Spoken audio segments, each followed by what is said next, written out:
Good morning, everyone.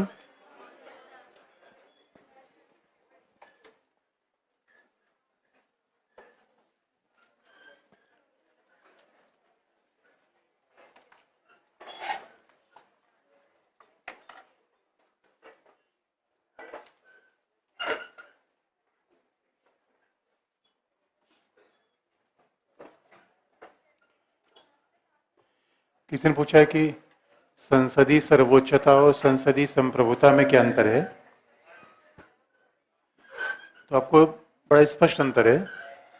आपको यह दिला दें कि पार्लियामेंट्री सुप्रीमेसी का विचार इंग्लैंड का विचार है, और जब हम पार्लियामेंट्री सुप्रीमेसी की बात करते हैं इसका मतलब है इंग्लैंड में न तो लिखित संविधान है, इंग्लैंड का शासन एकात्मक है, संघात्मक नहीं है। न तो वहां लिखित संविधान है, न फंडामेंटल राइट्स के चैप्टर है, और शासन एकात्मक है।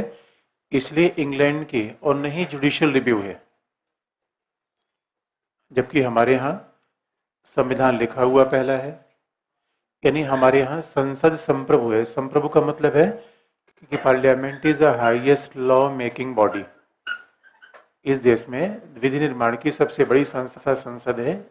ये स्पष्ट है, यही संप्रभुता है। लेकिन वो सर्वोच्च नहीं है, सुप्रीमेसी नहीं है, क्योंकि हमारे यहाँ there is supremacy of constitution.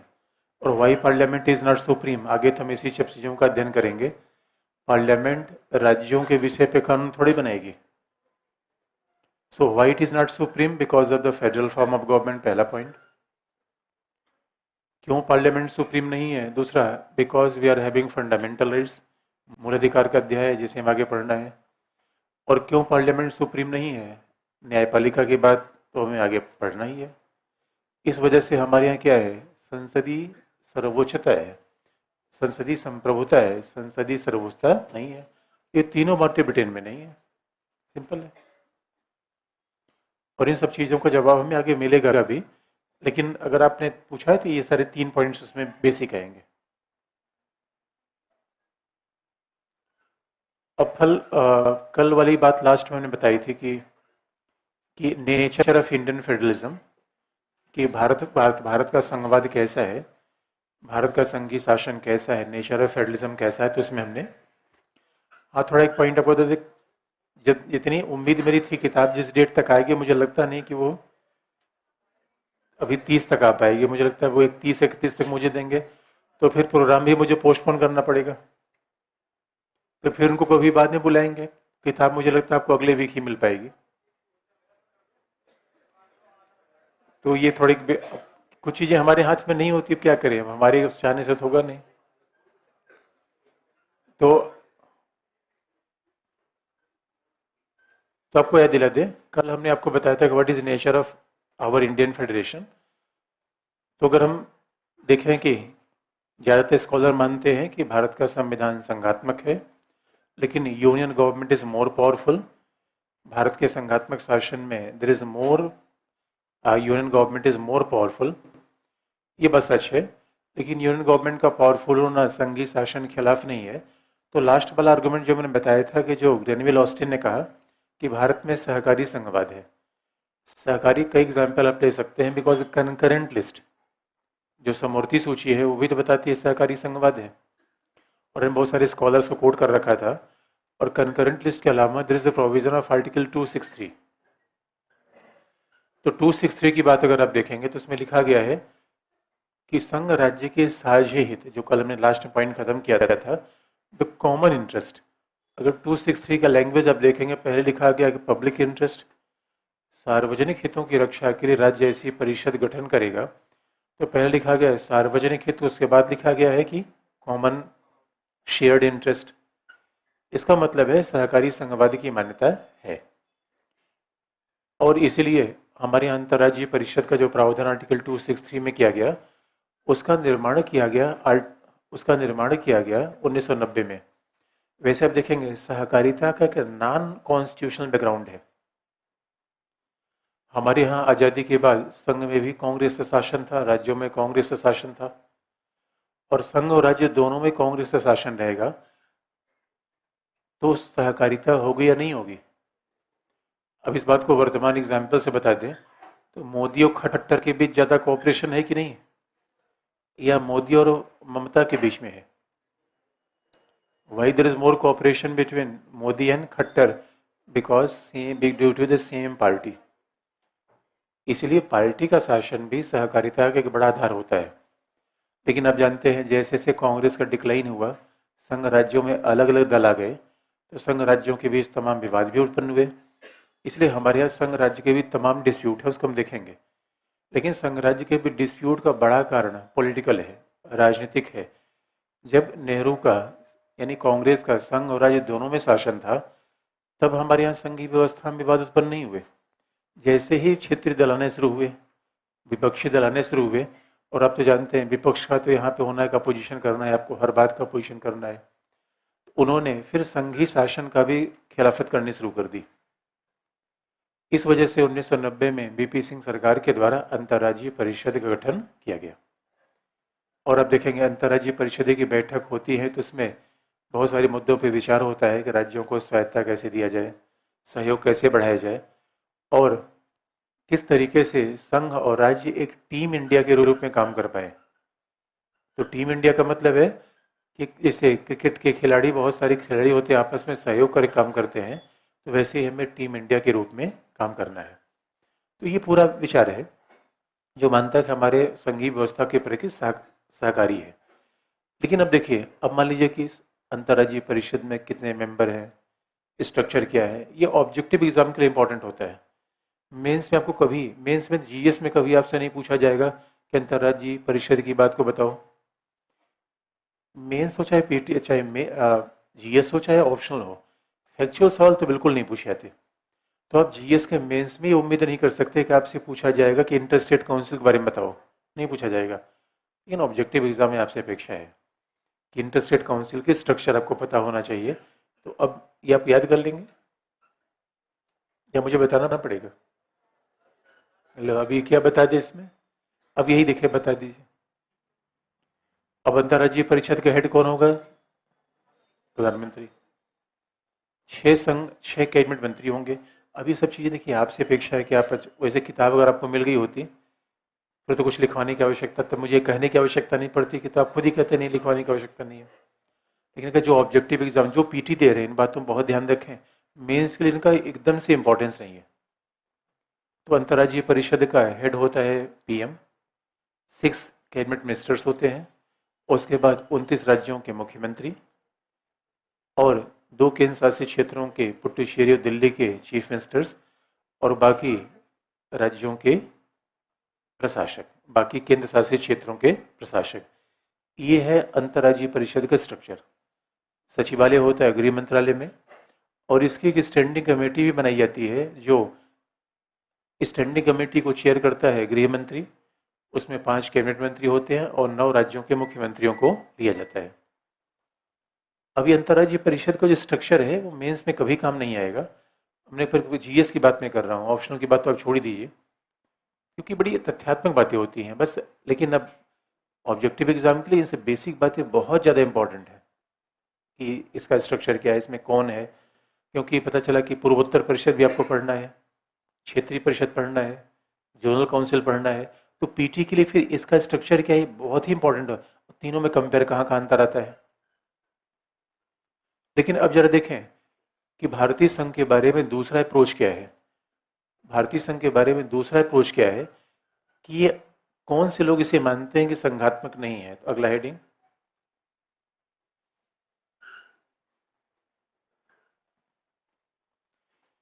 पहला तो हमने कहा संघात्मक है, लेकिन कौन से ऐसे लोग हैं जिसको संघात्मक नहीं मानते। अगला हेडिंग है,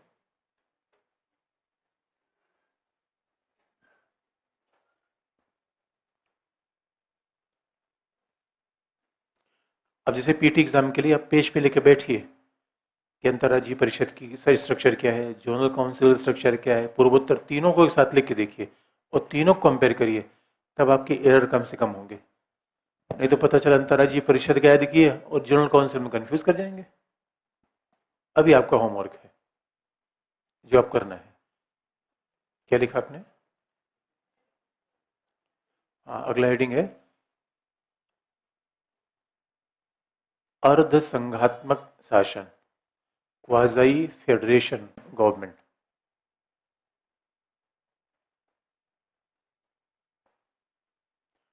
अर्ध संघात्मक शासन, क्वाज़ी फेडरेशन, फेडरल गवर्नमेंट।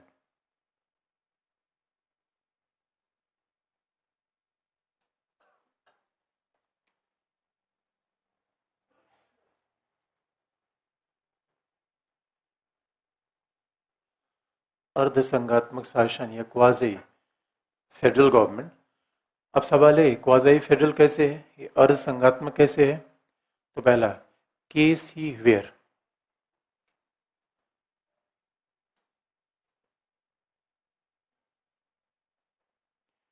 केसी वेयर ने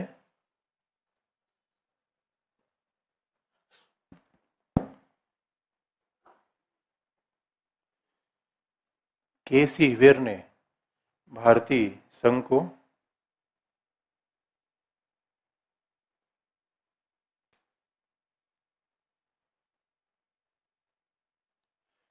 केसी वेयर ने भारतीय संघ को अर्ध संघात्मक कहा है।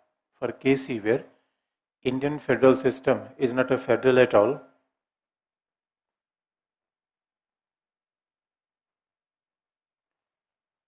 is not a federal at all, but it is a quasi federal. ये अर्ध संघात्मक है, ये संघात्मक नहीं है बल्कि अर्ध संघात्मक है। अब सवाल अगर केसी वेयर से ही पूछा जाए कि क्यों वो अर्ध संघात्मक की बात करते हैं, तो अब देखेंगे इसका मतलब है कि वो अमेरिका के कॉन्स्टिट्यूशन को संघात्मक मानते हैं। और ये सच भी देखने में लगता है कि US constitution is an example of pure federation. वो अमेरिका के संघात्मक को पूर्ण संघात्मक शासन का नाम देते हैं। और सच बात है कि अमेरिका में राज्यों का अपना संविधान है, दोहरी नागरिकता है, दोहरा प्रशासन है। अमेरिका में सब चीज़ एक ही सेट, दो सेट में है। हमारे यहाँ ऐसा नहीं है। अगर मैं एक एग्जाम्पल आपको बता दें, वो चीज़ हम लिख नहीं पाएंगे, लेकिन कुछ एग्जाम्पल आपको बता दें कि मान लीजिए कि एक तरफ तो हमने देख रखा है 7 शेड्यूल का डिवीज़न, ये क्लियर कर दें कि क्यों उन्होंने ऐसा कहा। एक तरफ तो 7 शेड्यूल का डिवीज़न है जो संघी शासन का बेस तो है 7 शेड्यूल, और उसके हिसाब से यूनियन लिस्ट है, स्टेट लिस्ट है। तो ये डिवीज़न हर जगह होना चाहिए। अगर संघी शासन का अब मॉडल देखते हैं तो ये डिवीज़न हर जगह होना चाहिए। इसका मतलब है यूनियन लिस्ट पे विधि के निर्माण का अधिकार किसको होना चाहिए? संघ को। तो यूनियन लिस्ट पे विधि के क्रियान्वयन का अधिकार किसको होना चाहिए? एग्जीक्यूटिव पावर का अधिकार किसको होना चाहिए? संघ को। और यूनियन लिस्ट पे टैक्सेशन करने का और टैक्सेशन के उपयोग का अधिकार किसको होना चाहिए? संघ को। यही डिवीजन आइडियल होता है, यही होना चाहिए भैया। तो डिवीजन ऑफ पावर है, इसलिए 7 schedules backbone of entire division of power. अब देखेंगे बाकी स्टेट के पास क्या होता है। स्टेट को अपने विषय पे सेम शक्तियां होनी चाहिए, राज्य को अपने विषय पे विधायी शक्ति होनी चाहिए, दूसरा प्रशासनिक शक्ति होनी चाहिए, एग्जीक्यूटिव मीन्स एडमिनिस्ट्रेटिव पावर, और तीसरा कैसा होना चाहिए? फाइनेंशियल वित्तीय या टैक्सेशन की शक्ति। ये डिवीजन ऐसा होना चाहिए। लेकिन आप देखेंगे ये डिवीजन बहुत सारे जगह हमारे कॉन्स्टिट्यूशन में नहीं है। और अमेरिकन कॉन्स्टिट्यूशन में तो रिज्यूडरी पावर्स होता है यूनियन के पास, हमारे यहाँ ऐसा नहीं है। हमारे यहाँ तो रिज्यूडरी पावर्स भी, अमेरिका में तो रिज्यूडरी पावर्स किसके साथ है? स्टेट के साथ है। हमारे यहाँ किसके साथ है? यूनियन के साथ। अब आप देखेंगे डिवीजन ऑफ पावर कैसे डगमग करता है। आप देखेंगे विधायी क्षेत्र में, अगर विधायी क्षेत्र की बात करें तो आर्टिकल 249 कल मैंने आपको बताया था, आर्टिकल 252, आर्टिकल 254, 253, 253 एंड 25, ये इतने आर्टिकल हैं जो इस डिवीजन ऑफ पावर का वायलेशन करते हैं। अब आप ये बात जानते हैं कि मेंस में इतने आर्टिकल को हम लिख नहीं पाएंगे, आर्टिकल को लिख ही नहीं पाएंगे, बस रेफरेंस हम दे सकते हैं ब्रैकेट में, लिख नहीं पाएंगे। और जीएस में भी आप कभी भी पॉलिटी का उत्तर लिखने में परेशानी आप तभी महसूस करेंगे जब आर्टिकल के हिसाब से संविधान पढ़ने कोई उत्तर आप नहीं लिख पाएंगे। भाई आर्टिकल का मतलब है संविधान का एक विजन है, सिद्धांत है, फिलॉसफी है। ये तो एग्जामिनर भी समझता है 150 शब्दों में कोई चीज आप नहीं लिख सकते, वो भी 120 ही शब्द होता है और एक एक आर्टिकल 50-50 शब्द के हैं। इस वजह से हमेशा हमें वो पढ़ना चाहिए जो लिख सके। कई बार हम पढ़ खूब आनंद लेते रहते हैं, ये आर्टिकल है वो आर्टिकल, अरे भाई लिखने में काम आएगा नहीं आएगा वो देखो। और पीटी में भी आर्टिकल से बहुत इंटरेस्ट एग्जामिनर का नहीं होता। अब आप देखेंगे 249, 252, 254, 253, 252 बात कही गई है कि यदि 2 या 2 से अधिक राज्यों के बीच सहमति हो जाए, समझौता हो जाए, तो निश्चित तौर पर यह समझौता करके संघ से अनुरोध करेंगे कि वे राज्य सूची के विषय पर विधि का निर्माण करें और जो विधि बनेगी उन्हीं राज्यों के लागू होगी जिन्होंने ये रिक्वेस्ट संघ से किया है। यानी राज्य एक नहीं होना चाहिए, जब एक ही राज्य होगा फिर तो उसकी विधानसभा खुद ही बना लेगी। और आप कहेंगे 2 या 2 से अधिक राज्य अगर संघ से रिक्वेस्ट कर रहे हैं, इसका कारण क्या है? कारण बहुत साफ है। अगर वो संघ से रिक्वेस्ट कर रहे हैं, इसका मतलब है पार्लियामेंट के द्वारा बनाई गई law that should be uniformal. Parliament जो लॉ बनाती है वो यूनिफॉर्मल है, एक एक राज्य जो लॉ बनाएंगे वो अलग अलग होगा।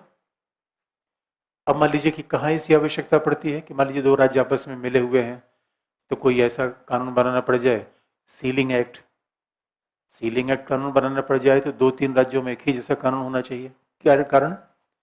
ऐसा क्यों होता है कि मान लीजिए कि land belong to state subject, इसलिए भूमि की सीलिंग और जमींदारी कानून को हटाने का अधिकार तो स्टेट गवर्नमेंट को है।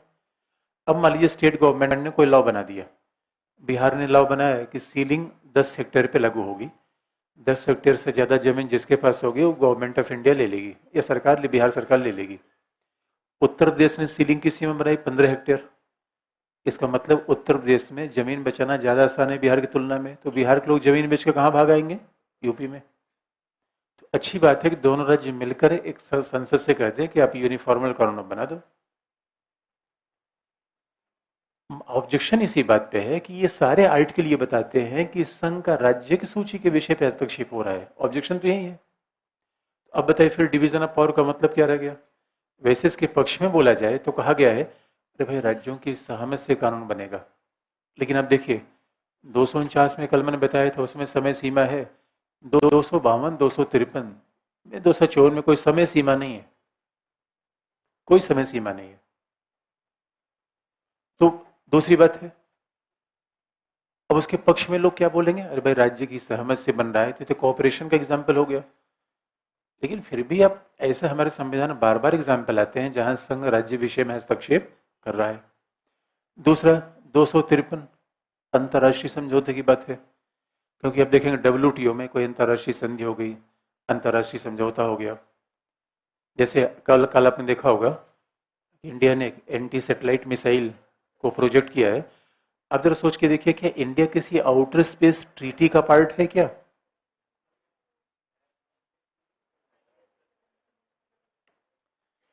नाइनटीन 1967 में it is international treaty that is there should be the peaceful use of outer space and India is a signatory of that treaty। जो बात ध्यान देने की है कि WTO के पार्ट हम हैं, WTO के पार्ट हमें, हमने मानव अधिकार के समझौते पे हस्ताक्षर किया है। इन WTO में भारत का रिप्रेजेंटेशन चीफ मिनिस्टर करेगा, यूनियन कॉमर्स मिनिस्टर करता है। अब सवाल है कि यूनियन सरकार समझौता कर ले और राज्य का मुख्यमंत्री कहे तुमने कहा है जाके तुम मानो, मैं क्यों मानू? तो मामला गड़बड़ होगा, तो मामला गड़बड़ होगा। इसलिए यहाँ पे अधिकार दिया गया संघ सरकार को 253 में कि ऐसा कोई अंतर्राष्ट्रीय समझौता हो, अंतर्राष्ट्रीय सम्मेलन हो, अंतर्राष्ट्रीय कॉन्फ्रेंस हो, उस मुद्दे पर संघ सरकार राज्य सूची के विषय पर विधि का निर्माण कर सकती है। अब जैसे water is a state subject और कंकरेंट, जल का विषय है, समूर्ति सूची का विषय है, राज्य सूची का विषय है, राज्य सूची का विषय है। Water management belong to the centre, लेकिन नहीं, water management centre, water state, जल का मामला राज्य सूची का विषय है। लेकिन मान लीजिए कि मोदी सरकार का हसीना के साथ कोई समझौता हो जाए, Hasina means Sheikh Hasina, the prime minister of Bangladesh, तो फिर तो जल के विषय पे, तीस्ता नदी के विषय पे संघ सरकार भी किसी विधि का निर्माण कर सकती है। तो इंटरनेशनल ट्रीटी के लिए 253 और 254 का मतलब है कि समवर्ती सूची पे दोनों विधि का निर्माण करेंगे, लेकिन दोनों अगर आपस में टकरा गए, अब समवर्ती सूची में जैसे हमारे यहाँ आपने देखा होगा एमपी सरकार ने कोई कानून बनाया महिलाओं की रक्षा के लिए, संघ सरकार ने कानून बनाया, क्योंकि criminal criminal procedure, criminal law, ये सब संघ सूची के विषय है। प्रिवेंटिव डिटेंशन, निवारक नजरबंदी कानून, that belong to concurrent list. तो कंकरेंट लिस्ट में संघ और राज्य दोनों कानून बनाते हैं, लेकिन दोनों टकरा गए तो किसको प्राथमिकता दी जाएगी? संघ को। ये सीधे तो दिखता है कि निश्चित तौर पर संघ को ज्यादा से ज्यादा सेंट्रलाइजेशन दिया गया है। लेकिन एक मामले में, ऑब्जेक्टिव एग्जाम के लिए बात आपको बता दें कि जब भी समवर्ती सूची में कोई विधि का निर्माण होगा तो टकराव की स्थिति में किसको प्राथमिकता मिलेगी? अब मान लीजिए कि कोई कानून बना कि for the empowerment of the woman, मान लीजिए कि मध्य प्रदेश सरकार ने कहा कि महिलाओं के साथ जो भी घटनाएं होंगी उनके लिए सजाए मौत होगी, और संघ सरकार ने कानून बनाया कि नहीं नहीं आजीवन कारावास होगा, तो किस विधि को हम मान्यता देंगे? संघ सरकार, क्योंकि विधि के निर्माण का अधिकार दोनों को है, प्राथमिकता किसको मिलेगी? संघ सरकार को। बिजली के बारे में राज्य ने कोई कानून बना दिया, बिजली जो इलेक्ट्रिसिटी है that is a concurrent list. Forest concurrent, तो फॉरेस्ट के बारे में कोई राज्य ने कानून बनाया तो उसकी प्राथमिकता में संघ के कानून को ज्यादा महत्व दिया जाएगा टकराव की स्थिति में, सामान्य स्थिति में नहीं। अब दूसरा मुद्दा ये शुरू होता है, एक ऑब्जेक्टिव एग्जाम के लिए आपको बात याद दिला दे कि हमारे यहाँ राज्य विधानसभा के द्वारा निर्मित विधि को प्रेसिडेंट रिजर्व करता है आर्टिकल 200 में। That is important for objective exam, not for mains. Article तो मेंस का यूज ही नहीं होता, चाहे जीएस हो चाहे विषय हो। कुछ मैं आर्टिकल आपको याद दिला दे रहा हूँ क्योंकि उनका हो सकता है कभी प्रीलिम्स के लिए। आर्टिकल 200 इज वेरी इंपॉर्टेंट क्योंकि article 200 says that president can reserve any bill pass by the state legislature. अगर राज्य विधानमंडल के द्वारा कोई विधि का निर्माण किया गया तो राष्ट्रपति उसे, राज्यपाल उसे रिजर्व करेगा राष्ट्रपति की राय के लिए। Governor can reserve the bill for consideration for the president.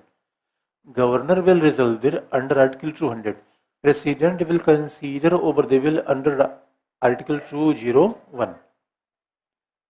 तो गवर्नर रिजर्व करेगा 200 अनुच्छेद, राष्ट्रपति अनुमति देगा 201। अब मान लीजिए कि मध्य प्रदेश सरकार ने कोई कानून बना लेकर रखा है कंकरेंट लिस्ट का, वनारोपण के बारे में, वन के प्रोटेक्शन के बारे में एमपी गवर्नमेंट ने कानून बनाया क्योंकि forest belong to concurrent list, और एमपी गवर्नमेंट के कानून को राष्ट्रपति ने रिजर्व, गवर्नर ने रिजर्व कर रखा है, राष्ट्रपति ने परमिशन दे दी, और उसी मामले में संघ ने भी कानून बनाया और दोनों में टकराव हो रहा है, तो उस मामले में राज्य के द्वारा निर्मित विधि को प्राथमिकता दी जाएगी। लेकिन बाद में संसद अलग कानून बनाकर उसको चेंज कर सकती है, केवल एक ऐसा एक्सेप्शन है। लेकिन ये सब फैक्चुअल चीजें हैं। अब उद्देश्य इतना है कि हमारे यहाँ डिवीजन ऑफ पावर किसके पक्ष में झुक रहा है? संघ के पक्ष में। लेकिन मामला केवल विधायी नहीं है, बाकी तो अब जानते हैं एडमिनिस्ट्रेटिव भी है। ये तो हमने कुछ और एग्जाम्पल, 200 अनुच्छेद 200 भी ऑब्जेक्शनेबल है। क्यों भाई? राज्य विधानसभा के द्वारा निर्मित विधि को why governor can reserve the bill. Governor क्यों रिजर्व कर सकता है? और गवर्नर रिजर्व कर लेता है Kerala education bill. Kerala education bill पहला बिल था जिसको 10 साल तक सरकार ने रिजर्व रखा। हमारे यहाँ राज्य विधानसभा, जबकि अनुच्छेद 200 में लिखा गया है केवल वही बिल रिजर्व किया जाएगा जिससे हाई कोर्ट की शक्तियां प्रभावित होती हों, क्योंकि केवल हाई कोर्ट का नाम लिखा गया। अदरवाइज गवर्नर ने व्यवहार में सभी बिलों को रिजर्व कर रखा है। धर्मांतरण का विधेयक, एजुकेशन बिल, एजुकेशन बिल से हाई कोर्ट से क्या मतलब है? तो अंडर आर्टिकल 200 में लिखा गया है governor can reserve any bill pass by state legislation which is affecting the power of state high court और हाई कोर्ट्स ऑफ इंडिया। लेकिन सारे रिजर्व कर लेते हैं, और रिजर्व करने में कब उसे एसेंट देंगे दैट इज नॉट डिटरमाइन। तो ये सब शक्तियां हैं जो ऐसा लगता है कि राज्यों की स्थिति बड़ी खतरनाक पोजीशन में है भारत में। अब जरा देखें कि प्रशासनिक मामले में देख लें, एडमिनिस्ट्रेटिव मामले में अगर आप देखेंगे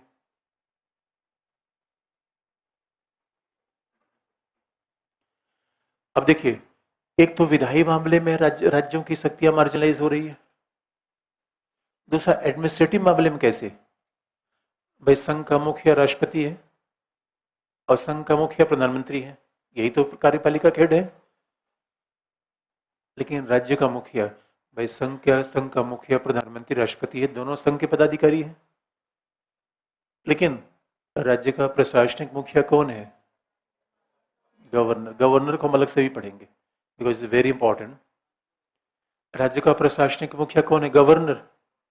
और गवर्नर को अपॉइंट कौन करता है? राष्ट्रपति। और याद रखिए, गवर्नर को अपॉइंट राष्ट्रपति करता है, तो गवर्नर क्या कर सकता है? केसरीनाथ त्रिपाठी से पूछिए। अभी कुछ दिनों पहले केसरीनाथ त्रिपाठी ममता दीदी के किसी विधानसभा क्षेत्र में गए, उनका कि देश में कानून व्यवस्था की स्थिति बहुत खराब है और ममता दीदी को उस पर ध्यान देना चाहिए। ममता दीदी का, सर माइंड योर लैंग्वेज, आपको राजभवन में बैठने का अधिकार है, you are not elected MLA और सीएम, आपको वो बात कहने का अधिकार है जो मंत्रिपरिषद कहे। इसका मतलब है ये गवर्नर है राज्य का, यानी राज्य का एडमिनिस्ट्रेटिव हेड गवर्नर। और गवर्नर किसके नियंत्रण में होता है? संघ के। ये गवर्नर है या संघ का एजेंट है? इसलिए संघ सरकार कुछ कुछ समय पर केसरीनाथ त्रिपाठी को निर्देश देती रहती है कि त्रिपाठी जी थोड़ा सा अंगुली कर दीजिए। देखिए यार, ये बताइए, हमने, अब केसीवर की बात सही नहीं लगती? हमारे यहाँ तो गवर्नर ऐसे काम करता है जैसे विपक्षी दल का नेता। जरा सोच के देखिए। इसलिए अमेरिका में क्या है? Governor is elected by the people of their own state. क्या हमारे यहाँ ऐसा नहीं होना चाहिए कि राज्य का गवर्नर हमारे खुद ही लोगों से निर्वाचित होता? उत्तर प्रदेश का गवर्नर उत्तर प्रदेश की जनता से निर्वाचित होना चाहिए, या उत्तर प्रदेश की विधानसभा से निर्वाचित हो जाए जैसे राष्ट्रपति होता है। Why governor is a appointee of union government. अब देखेंगे यहाँ भी, और हमारे यहाँ तो कभी भी, अभी सत्यपाल मलिक को भेजा गया जम्मू कश्मीर, और ऐसा पता चला कि जम्मू कश्मीर में जैसे सरकार बनाने की शुरुआत हुई, सत्यपाल मलिक ने कहा वो सरकार बना रहा है, उनका न रहेगी बांस न बाजेगी बांसुरी, विधानसभा भंग। अब देखिए गोवा में गवर्नर ने मनोहर पर्रिकर को सरकार बनाने का मौका दिया क्योंकि वहां पे बीजेपी का अकेले मेजॉरिटी नहीं थी, बल्कि कोलिशन गवर्नमेंट को। और कर्नाटक में क्या हुआ? सिंगल लार्जेस्ट पार्टी को इनवाइट कर दिया। दोनों जगह तो रूलिंग पार्टी को फेवर किया। और याद रखिए, ऐसा नहीं कि इसी समय ऐसा हुआ है, हर समय गवर्नर ने ऐसे काम किया है। कमला बेनीवाल, फॉर्मर गवर्नर गुजरात, कमला बेनीवाल ने क्या किया? गुजरात में लोकायुक्त की स्थापना कर दी बिना मुख्यमंत्री से पूछे। और उस समय गुजरात के मुख्यमंत्री थे नरेंद्र भाई दामोदर दास मोदी, जिसमें भारत के प्रधानमंत्री हैं। तो कमला बेनीवाल ने कहा, मोदी ने कहा, मैडम ये क्या कर रही हो आप? अरे हमसे पूछ तो लिया होता। गवर्नर ने कहा, मैं गवर्नर हूं। गवर्नर तो कमाल की बात है। अब जरा सोच के देखिए, गवर्नर जो भी चाहे वो कर सकता है दोस्तों। गवर्नर जो भी चाहे वो कर सकता है। एक गवर्नर है या राज्यों की स्वायत्ता पे हमला है? ये गवर्नर है या संघवाद के ऊपर छूट है? ये गवर्नर है या राज्यों की संवैधानिक ताकतों को कमजोर करने का षड्यंत्र है? ये गवर्नर है या संघ शासन का एजेंट है? तो रखेंगे उखाड़ के फेंक देंगे।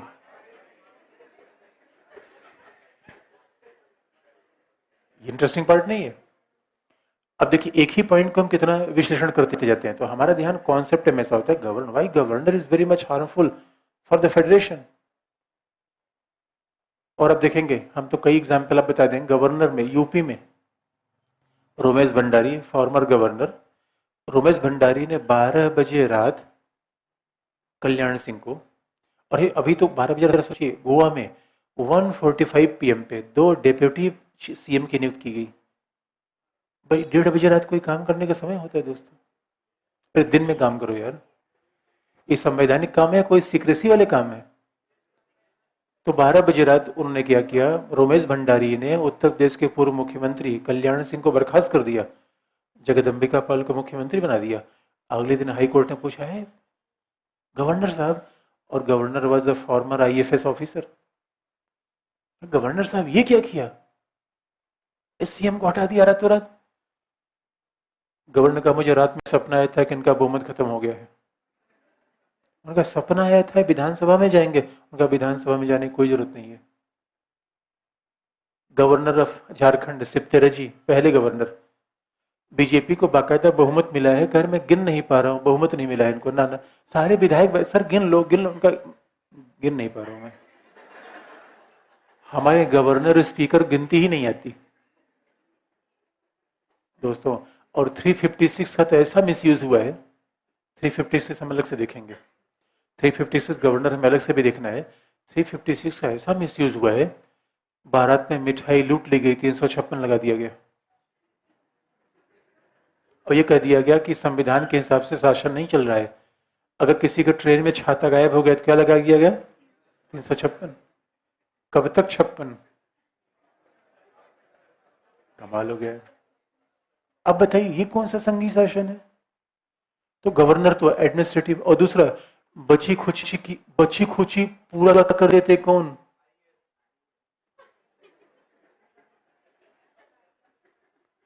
ये बताइए। जब राज्य सूची के विषय का प्रशासन कौन करना चाहिए, राज्य का अधिकारी, पीसीएस। इसे किसी स्टेट में जाइए तो ये तो जो स्टेट की पुलिस होती क्या लिखा है, एमपीपी, यानी मध्य प्रदेश पुलिस। कभी किसी आईएफएस की वर्दी देखिए उस पर लिखा है आईपीएस। आईपीएस किसका होता है, एक बात आप याद रखिए यार, ये कौन सा सिस्टम बना रखा है। ये बताइए, शक्तियों का विभाजन होना चाहिए, अब पदाधिकारियों का भी। तो आप जरा सोच के देखिए, राज्यों को हमने शक्तियां दे दी और उसका नियंत्रण कोई और करेगा। जैसे घर का बंटवारा हो गया, मान लीजिए कि आपके भाई बहनों के बीच में डिवीजन हो गया, लेकिन आपका जो भाई या बहन है वो कहे ना ना भाई तुम्हारे बॉक्स की रखवाली हम करेंगे, आप कह रहे तो डिवीजन हो गया, तुम अपना देखो मैं अपना देखो करना। ये झांक तक क्यों है दोस्तों, यानी संघ और राज्य के बीच अंबुजा सीमेंट की दीवार जब बना दी गई, बनाएगी कि नहीं बनाएगी। इसीलिए देखो, इसे जरा सोच के देखिए, इसलिए देखिए ममता बनर्जी ने, मजाल है कि ममता बनर्जी जितने आईएएस और आईपीएस मिले हुए हैं सबको शंट करके रखा हुआ है। जितने भी आईपीएस वेस्ट बंगाल में है सबको कौन सी पोस्टिंग दी गई है, ट्रेनिंग दो पुलिस को, नहीं पुलिस अधीक्षक नहीं, पुलिस अधीक्षक होगा बहादुर पीसीएस ऑफिसर। और याद रखिए पीसीएस ऑफिसर क्या होता है, अब कोई पुलिस अधीक्षक पीसीएस कब बनता है, बुढ़ापे में, 50 साल हो गया पुलिस अधीक्षक। और आईपीएस जो एसएसपी बन जाता है 30 से 32 साल में, दोस्तों 30 से 32 साल में होता है, 50 साल में कोई क्या कर लेगा दोस्तों, क्या कर लेगा। इसलिए जो जो राज्य का अधिकारी होता है वो मुख्यमंत्री के पीछे पूछ लेता था, madam madam madam madam. IPS ऐसा नहीं करता, उसको पता है कि यहाँ हमें नहीं रहना है, परमानेंटली रहेंगे। और वो तो थोड़ा जोश भी रहता है, युवा रहता है, ऑल इंडिया आउटलुक होता है, ऑनेस्टी ज़्यादा होती है, और वो युवावस्था में आदर्श भी बहुत ज़्यादा होते हैं। इसलिए कुछ दिनों पहले मोदी ने कहा था सारे पिछड़े जिलों में 25 से 30 साल के आईएएस को तैनात किया जाए। बूढ़े पीसेस ऑफ नाराज हो, मतलब हमें कहाँ तैनात किया जाएगा। एक बात यार, और एक बात यार, ये दोस्तों आईएएस और आईपीएस रख के हम स्टेट सर्विसेज की बेइज्जती करते हैं, सच पूछिए। अब किसी पब्लिक पार्टी में जाइए जहां आईएएस आईपीएस और पीपीएस दोनों में हो, अब देखेंगे पीसीएस की अलग ही गोल रहेगी, एसडीएम साहब सीओ साहब अलग बैठे रहेंगे, और आईएएस एसएसपी डीएम ये सब अलग बैठे रहेंगे। ऑल इंडिया सर्विसेज के लोग पीसीएस को फूटी आंख भी नहीं देखते, फूटी आंख से नहीं देखते। छुआछूत गया नहीं भारत में ना। दोस्तों ये बड़ी विडंबना है, आईएएस अधिकारी तो अपने आप अपने सामने ये पीसीएस को कुछ नहीं समझता। और एक मेरे भी एक एमपी में स्टूडेंट है, उनका एसडीएम में सिलेक्शन हो गया, तो बड़ी अभी कुछ दिनों पहले आए थे, तो सच बात मैं बता रहा हूँ, उन्हें एक बड़े मुझे दर्द व्यक्त किया। मैंने कहा कि अच्छे से लग जाओ आईएएस के लिए। उन्होंने कहा हाँ हाँ सर मुझे लगना ही है। मैं कहा क्यों इतना डिस्परेट क्यों हो। उन्होंने कहा सर एक घटना आपसे बताऊँ। उन्होंने बता दो। तो अगर मेरे जिले के डीएम थे, तो मैं, चूंकि पहले वो तहसीलदार थे, तहसीलदार ग्रुप में फिर एसडीएम हो गए दोबारा पीसीएस के एग्जाम में, तो उन्होंने अपने आईएसडीएम को बताया कि सर मेरा एसडीएम के रूप में अपॉइंटमेंट हो गया। उनका उसने मुंह ऊपर किया ही नहीं, कहा अच्छा ठीक बात है, ठीक बात है। एक बात याद रखिए दोस्तों, आईएएस की देखिए बुरा मत मानिए, जिनको स्टेट सर्विस देना हो, each and every service is good, हर सेवा अच्छी है दोस्तों, जीवन में किसी सेवा का महत्व तो कम नहीं है। लेकिन यकीन मानिए, हमने यार एक बात याद रखिए, या तो पीसीएस ऑफिसर को सम्मान दीजिए, इनको हटाइए दोस्तों, ये ठीक नहीं है। हम पीसीएस ऑफिसर रोज और डिमोरलाइज करते हैं। और एक बात याद रखिए, किसी एक पुलिस ऑफिसर ने मुझे बताया कि डीले में तो केवल कप्तान साहब की, और कप्तान साहब वो भी आईपीएस हो, तो पीपीएस को तो कुत्ता बना के रखते हैं, बस दौड़ो उधर दौड़ो उधर दौड़ो, समझते ही नहीं कुछ। और बड़ा इंटरेस्टिंग पार्ट, इनके बीच और पीसीएस के बीच इतना डिस्क्रिमिनेशन होता है। अब कोई आईएएस है, उसके पहले पोस्टिंग हो गया एसडीएम के रूप में, लेकिन वो 5-6 साल के बाद डीएम बन जाएगा तुरंत। और जो पीपीएस ऑफिसर है 15 साल से उसे घसीट रहा है। भाई एक पीसीएस को 20-25 साल लगेगा डीएम बनते समय, और वो एसडीएम जानता है कि आज जो हमारा एक कोलीग है हमसे जूनियर ग्रुप में आया है, 2 साल बाद 4 साल बाद सीनियर बन जाएगा, तो क्या सर सर करके बात कर, सर आप इधर बैठो, सर आप इधर बैठो। 50 साल के व्यक्ति 30 साल के व्यक्ति को सर कहना शुरू कर देता है, प्रशासन कैसे चलेगा? ये बताइए, राज्य पुलिस को हम अपमान कर रहे हैं दोस्तों, अच्छी बात है गंदी बात है? अब बताइए, हमने ऑल इंडिया सर्विसेज को बनाकर क्या रखा है, संघीय ढांचे कमजोर किया कि नहीं किया है? इसलिए अमेरिका में 2 सीट की सेवा है, संघ की सेवा अलग है, राज्य की सेवा अलग है। इसलिए हमारे यहाँ भी ऐसा होना चाहिए था।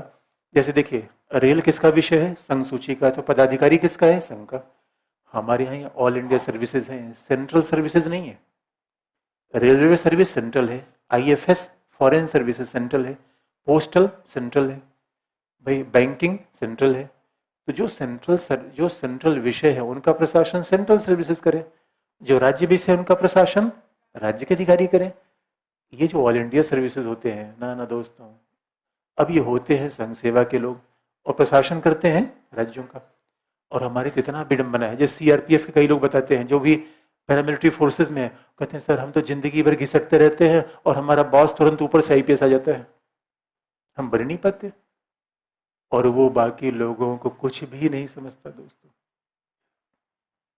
ट्रेनिंग से फर्क हो जाता है। इसकी ट्रेनिंग कहाँ होती है? मसूरी में। इसकी पीसीएस ट्रेनिंग मुरादाबाद में। अब दोस्तों फर्क तो होता है। अब आईएएस पूरी दुनिया घूम लेगा ट्रेनिंग में, सिंगापुर, हांगकांग, यूएस, और पीसीएस का अधिकारी कहाँ जाएगा? बहुत खींच खांच के दिल्ली, यानी जिला गाजियाबाद, लखनऊ, मुरादाबाद, और भारत में कहीं कहीं और हो गया तो हो गया, यही है। अब बताइए दोस्तों, सेंट्रलाइजेशन है या नहीं है? क्योंकि आईएएस अधिकारी कार्मिक मंत्रालय के नियंत्रण में है, जो खुद पीएम देखता है। आईपीएस गृह मंत्रालय का अधीन है, जो राजनाथ सिंह देखते हैं। नहीं, और स्टेट का 2 हेड होता है, एक चीफ सेक्रेटरी, दूसरा पुलिस महानिदेशक। स्टेट के 2 ब्यूरोक्रेट टॉप होते हैं, एक चीफ सेक्रेटरी होता है, दूसरा डीजीपी होता है, दोनों ऑल इंडिया सर्विसेज के होते हैं। तो अब बताइए, सेंट्रलाइजेशन है या नहीं है? तो जो मूल मुद्दा है, विषयों का विभाजन होना चाहिए, प्रशासनिक अधिकारियों का भी। और हमने किसका विभाजन किया है? यदि विषयों में भी हस्तक्षेप कर दिया है, प्रशासन में तो हस्तक्षेप ही है।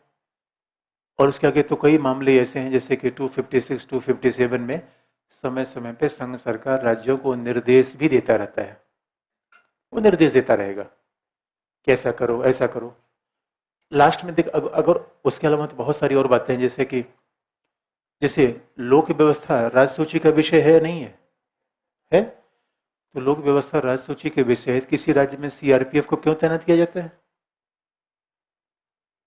अब बताइए। अब यही तो ममता बनर्जी कह रही है कि ये बताओ, चुनाव के लिए इतना सीआरपीएफ हमारे यहाँ क्यों भेज रहे हो?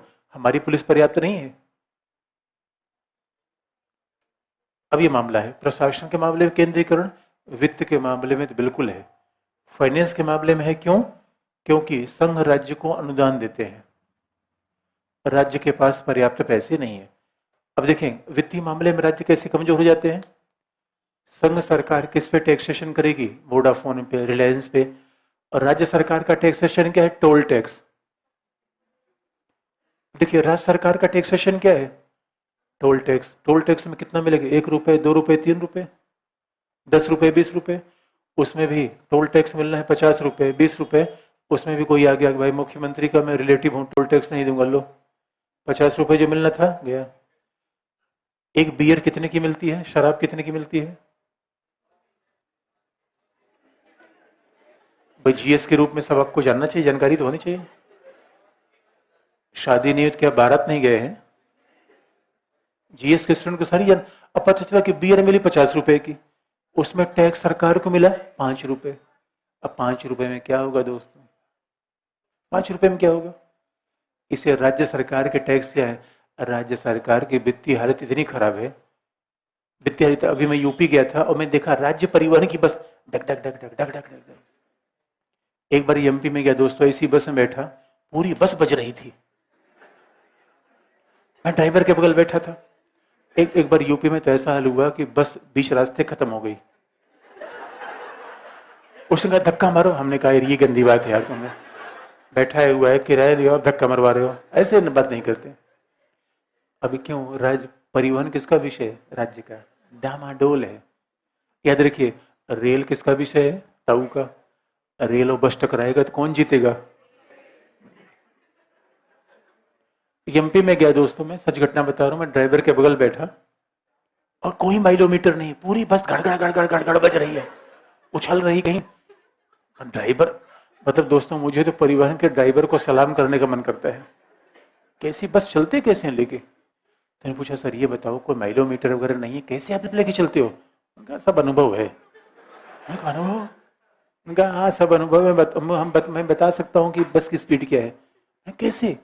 उनका सर याद रखो, जब बस के खिड़की उड़की सब बजने लगे तो मैं समझ जाता हूँ बस की स्पीड 20 किलोमीटर है। मैंने कहा अच्छा। मैंने कहा जब पूरी बस बजने लगे तो मैं समझ जाता हूँ 40। मैंने कहा उसके बाद? कहा जब मैं भी हिलने लगूं उसके बाद बस की स्पीड कितनी होगी? 60। और मैंने कहा उसके बाद? उसके बाद उन्होंने कहा अगर इसके बाद स्पीड हुई तो अगले दिन न्यूज़पेपर में छप जाता है।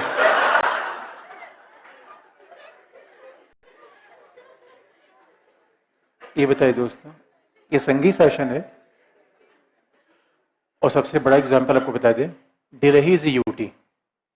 अब हमने तो राज्य में ऐसा देखा हुआ है दोस्तों, मैं सच घटना बता रहा हूँ, किसी राज्य के पुलिस हेडक्वार्टर में चले जाइए, जो छोटा सा राज्य हो, जैसे यूपी में चंदौली वगैरह छोटे छोटे राज्य है, वहां आप चले जाएंगे, पता चला कि जो जो डिप्टी एसपी साहब है काठ की कुर्सी पे बैठे हुए हैं, कील निकला हुआ है, जैसे बैठने को ठोक यार ठोक, एक आदमी ठोक रहा है।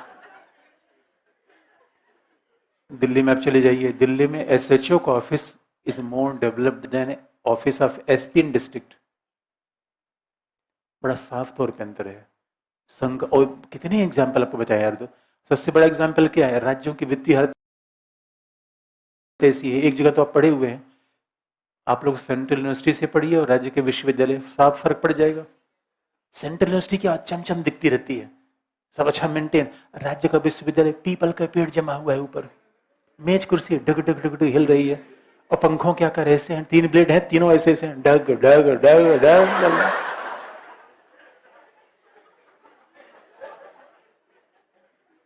ये बताइए दोस्तों, अब उसके बाद में कहानी क्या बताऊं। एक तो करेला ऊपर से नीम चढ़ा, उसके बाद रही सही को सिर्फ कौन पूरी कर देता है? आपातकाल। आपातकाल में शासन एकात्मक होता है, संघात्मक। इतना ही दोस्तों, उसके बाद तो आप देखेंगे हमारे all India services, CAG, UPSC, सब चीजें एक नागरिकता। हमारे यहाँ सेंट्रलाइजेशन की साफ टेंडेंसी दिखती है, दिखती है। अब बताइए केसीवर की बात सही है गलत है? किस बात को माना जाए फिर? लिख लीजिए अगला पॉइंट।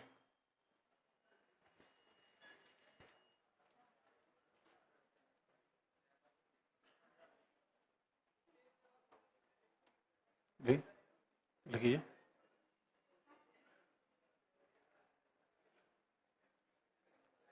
केसीवेयर।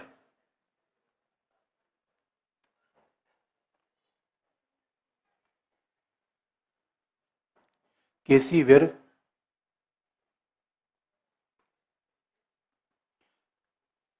केसी वेयर ने आपातकाल का उदाहरण देते हुए कहा,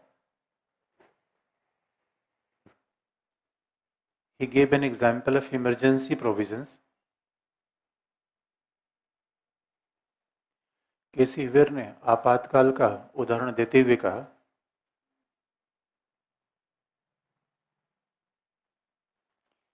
कि आपातकाल के दौरान शक्तियों का विभाजन भी निलंबित हो जाता है।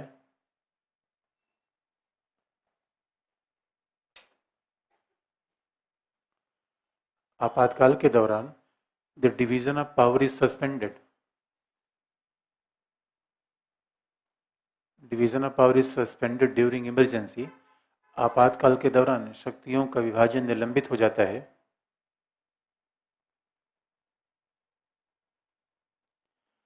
और संघात्मक शासन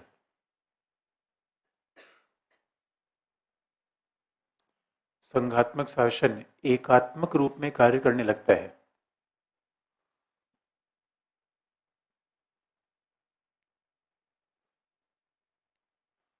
शक्तियों का विभाजन निलंबित हो जाता है और संघात्मक शासन एकात्मक रूप में कार्य करने लगता है।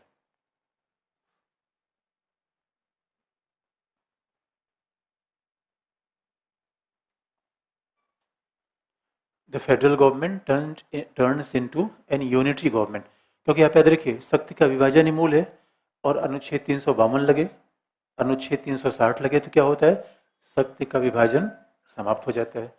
अभी 356 आपको बता देंगे। 356 352 में केवल इतना फर्क है कि 356 में विधानसभा भी हो सकता है भंग हो जाए और 352 में राज्य की विधानसभाएं बनी रहती हैं। इसका मतलब है फिर हमारा संविधान संघात्मक हो गया, एकात्मक।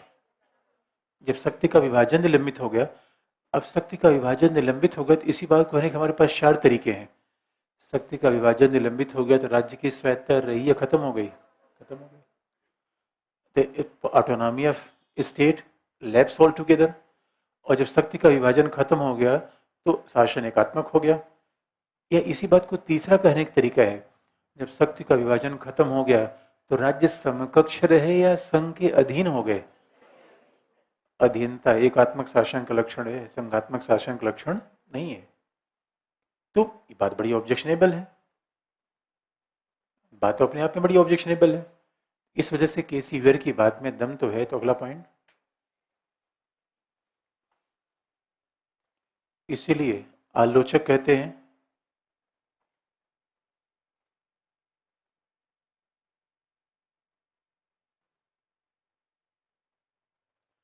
therefore critics said that, इसीलिए आलोचक कहते हैं कि भारत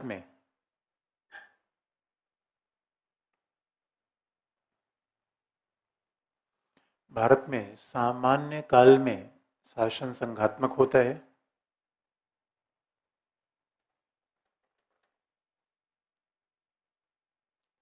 भारत में सामान्य काल में शासन संघात्मक होता है,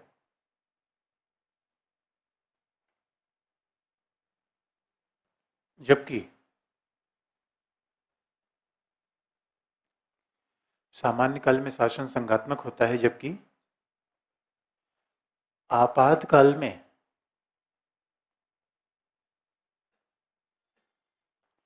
शासन एकात्मक बन जाता है। एकात्मक underline. During normal times government works as a federal, even federal form of government operates during normal times and it change into unitary form of government during emergency। इसका मतलब इसी बात को कहा जाए तो भारतीय संघीय व्यवस्था में अगर संघात्मकता के लक्षण है तो एकात्मकता के भी लक्षण है। तो एकात्मकता के लक्षण संघात्मकता के लक्षण है, इस वजह से इसकी आलोचना की गई। ये उसकी एकात्मक पॉइंट है। अगला पॉइंट,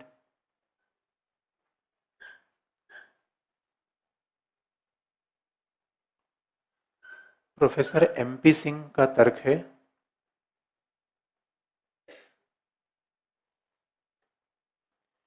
प्रोफेसर एमपी सिंह का तर्क है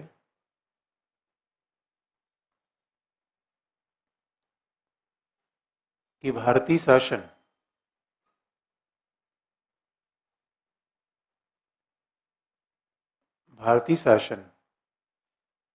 अर्ध संघात्मक नहीं है, परंतु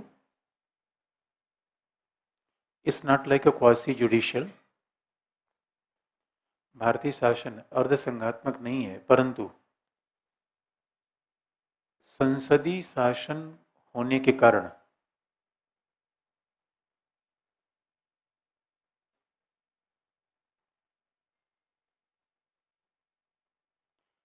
संसदीय शासन होने के कारण संघ सरकार में केंद्रीकरण की प्रवृत्ति विद्यमान है।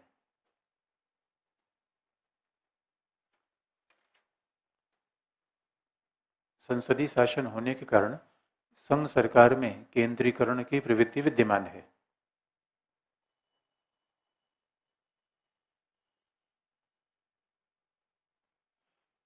And Professor M.P. Singh rightly said that centralizing tendencies exist in federal government of India due to presence of parliamentary form of government। बहुत ध्यान से आप देखेंगे, हमारे यहाँ इंग्लैंड से पार्लियामेंट्री फॉर्म ऑफ गवर्नमेंट लिया गया और parliamentary form of government England का एकात्मक शासन में है और संघात्मक शासन हमने उसके साथ जोड़ दिया। याद रखिए, पार्लियामेंट्री फॉर्म ऑफ गवर्नमेंट में तो पार्लियामेंट पावर का सेंटर होती है और संघात्मक शासन में डिसेंट्रलाइजेशन होता है। तो प्रोफेसर एमपी सिंह ने कहा कि भारत में केंद्रीकरण की प्रवृत्तियां ज्यादा हैं और केंद्रीकरण की प्रवृत्तियां क्या हैं, सीधी साफ दिख रही हैं। आपके सिलेबस में लिखा भी हुआ है कि centralisation tendencies in Indian federal system. केंद्रीकरण की प्रवृत्तियां तो साफ है, लेकिन अब क्या केसी वेयर ने जो आलोचना की वो सच है कि हमारा संविधान संघात्मक नहीं है, एकात्मक है। या हमारा संविधान, कई लोग तो यहां तक चले या कई लोग तो यहां तक कहते हैं कि भारतीय संविधान अर्ध संघात्मक नहीं है बल्कि ये तो एकात्मक है। कई लोग तो उसके आगे और बढ़ जाते हैं, एकात्मक है जिसमें कुछ छोटे मोटे संघात्मक लक्षण है लेकिन मूलतः शासन एकात्मक है। अब इन बातों का हम राष्ट्र में जवाब देना चाहें तो जवाब हमें थोड़ा सा व्यवहारिक रूप में देना पड़ेगा कि कैसे हम इनका जवाब दें। तो अगला हेडिंग चेंज करिए, तब हम निष्कर्ष तरफ आगे बढ़ेंगे।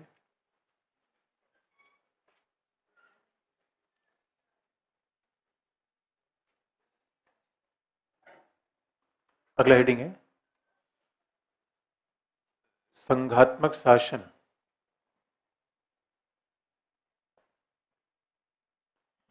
संघात्मक शासन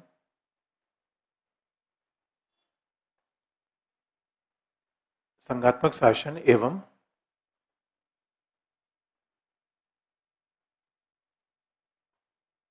संघात्मक शासन एवं राजनीतिक कारक, federal government and political factors. संघात्मक शासन एवं राजनीतिक कारक।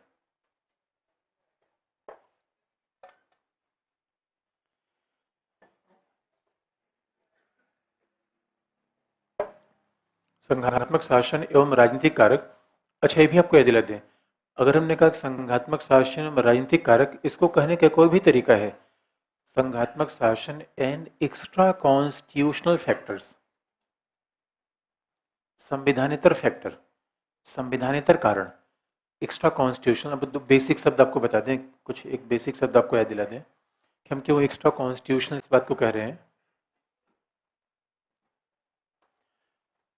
देखिए, एक शब्द होता है कॉन्स्टिट्यूशनल,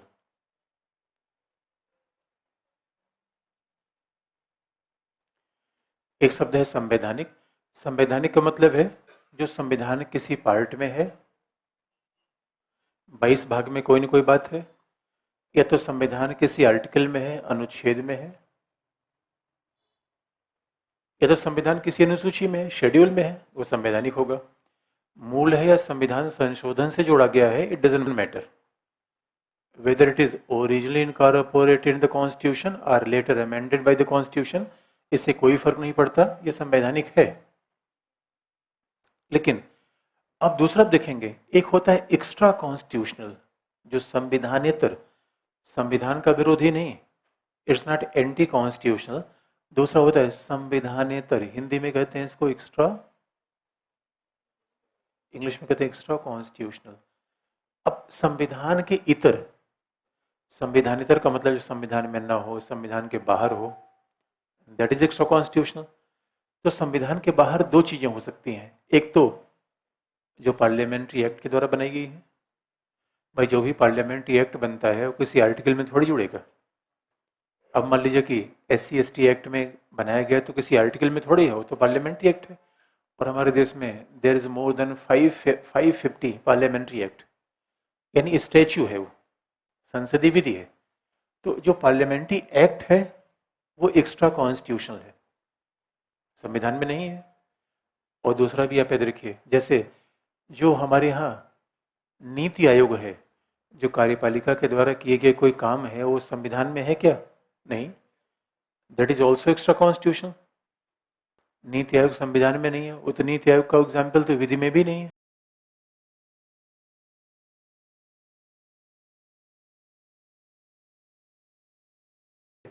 जो हमारे यहाँ नीति आयोग है, जो कार्यपालिका के द्वारा किए गए कोई काम है, वो संविधान में है क्या? नहीं, that is also extra constitutional. NITI Aayog संविधान में नहीं है, वो तो नीति आयोग का एग्जाम्पल तो विधि में भी नहीं है। It's not a part of statue, act और statue are same.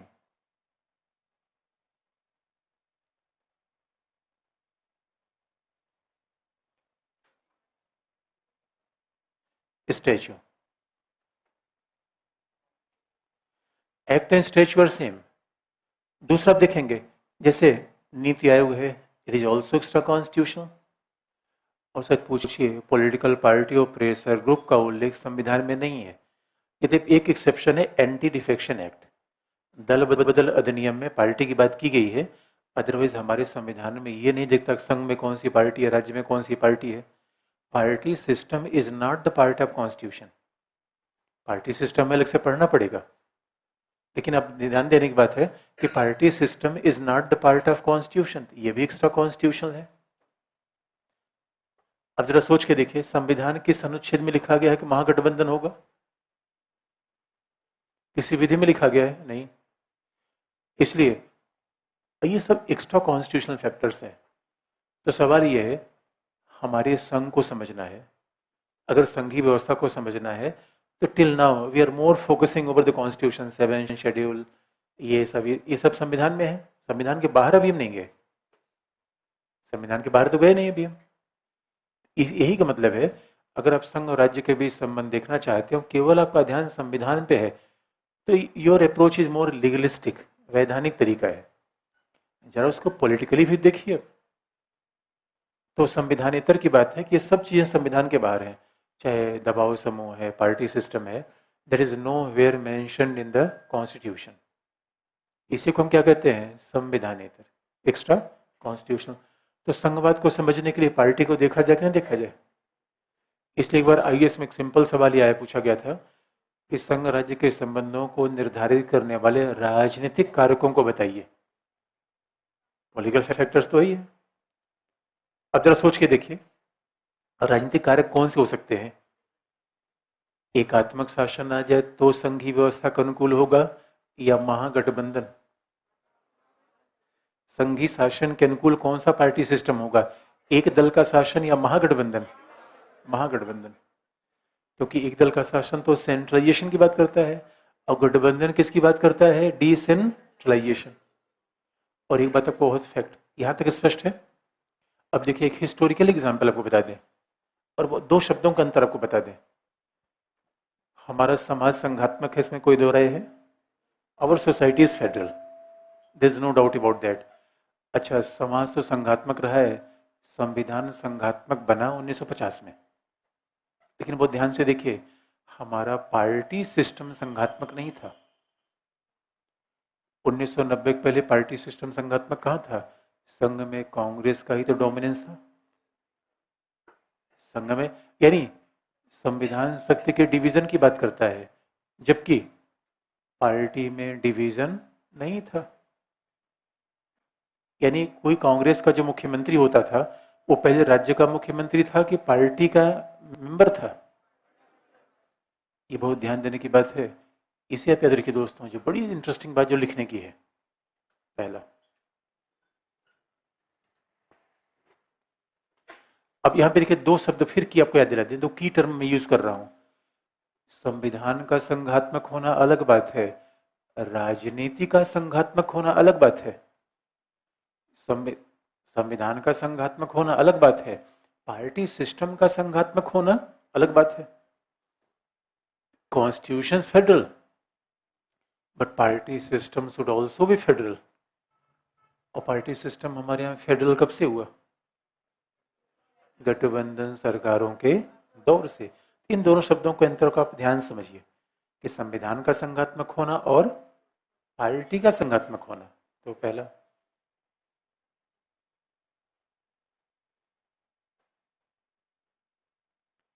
MP Singh के अनुसार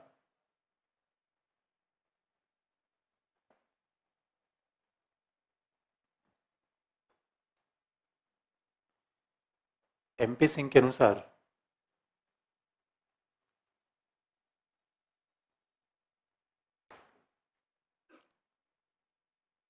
उन्नीस सौ 90 के बाद के गठबंधन सरकारों के दौर में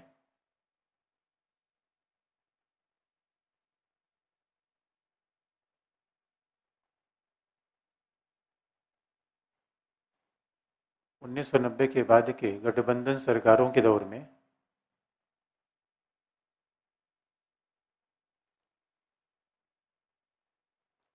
पहली बार दलीय प्रणाली संघात्मक हुई।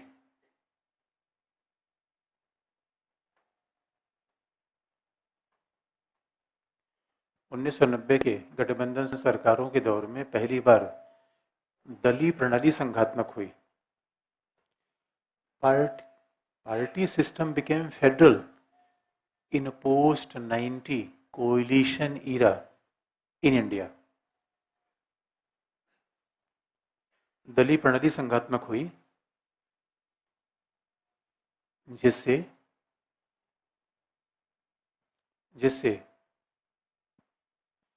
क्षेत्रीय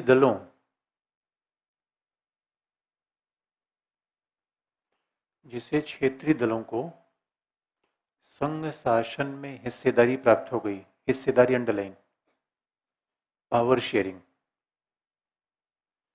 जिससे क्षेत्रीय दलों को संघ शासन में हिस्सेदारी प्राप्त हो गई।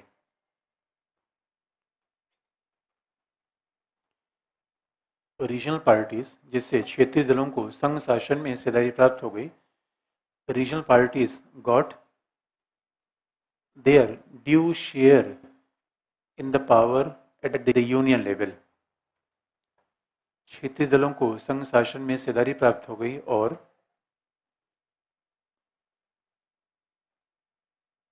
और मुख्यमंत्रियों की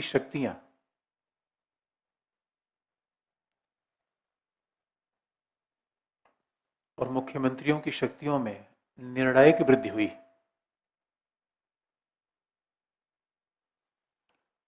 And chief ministers were emerging the center of power.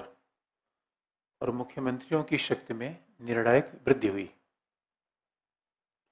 Chief minister were emerging A centre of power, जबकि प्रधानमंत्री अत्यधिक कमजोर हो गया। However, the power of prime minister declined.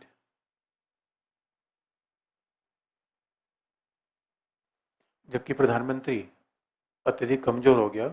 However, power of prime minister declined. जबकि प्रधानमंत्री अत्यधिक कमजोर हो गया। ये इंटरेस्टिंग पार्ट है। यानी भारत में एक बड़ा अंतर हुआ। अब देखिए, पूरे संविधान के प्रावधान को देखने पे क्या महसूस होता है? यूनियन गवर्नमेंट पावरफुल है या राज्य? यूनियन गवर्नमेंट पावरफुल है, लेकिन मनमोहन सिंह को देखने से क्या लगता है? बहुत बड़ा फर्क आ गया। इसीलिए लोगों ने कहा कि 90 अगला पॉइंट,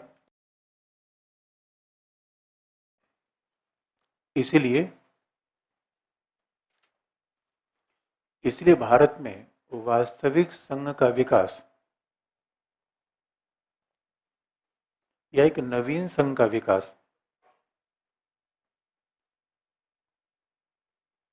इसलिए भारत में वास्तविक संघ का विकास या एक नवीन संघ का विकास गठबंधन सरकारों के दौर में हुआ। Therefore, a new federal system emerge in India, a new federal system underline during coalition government.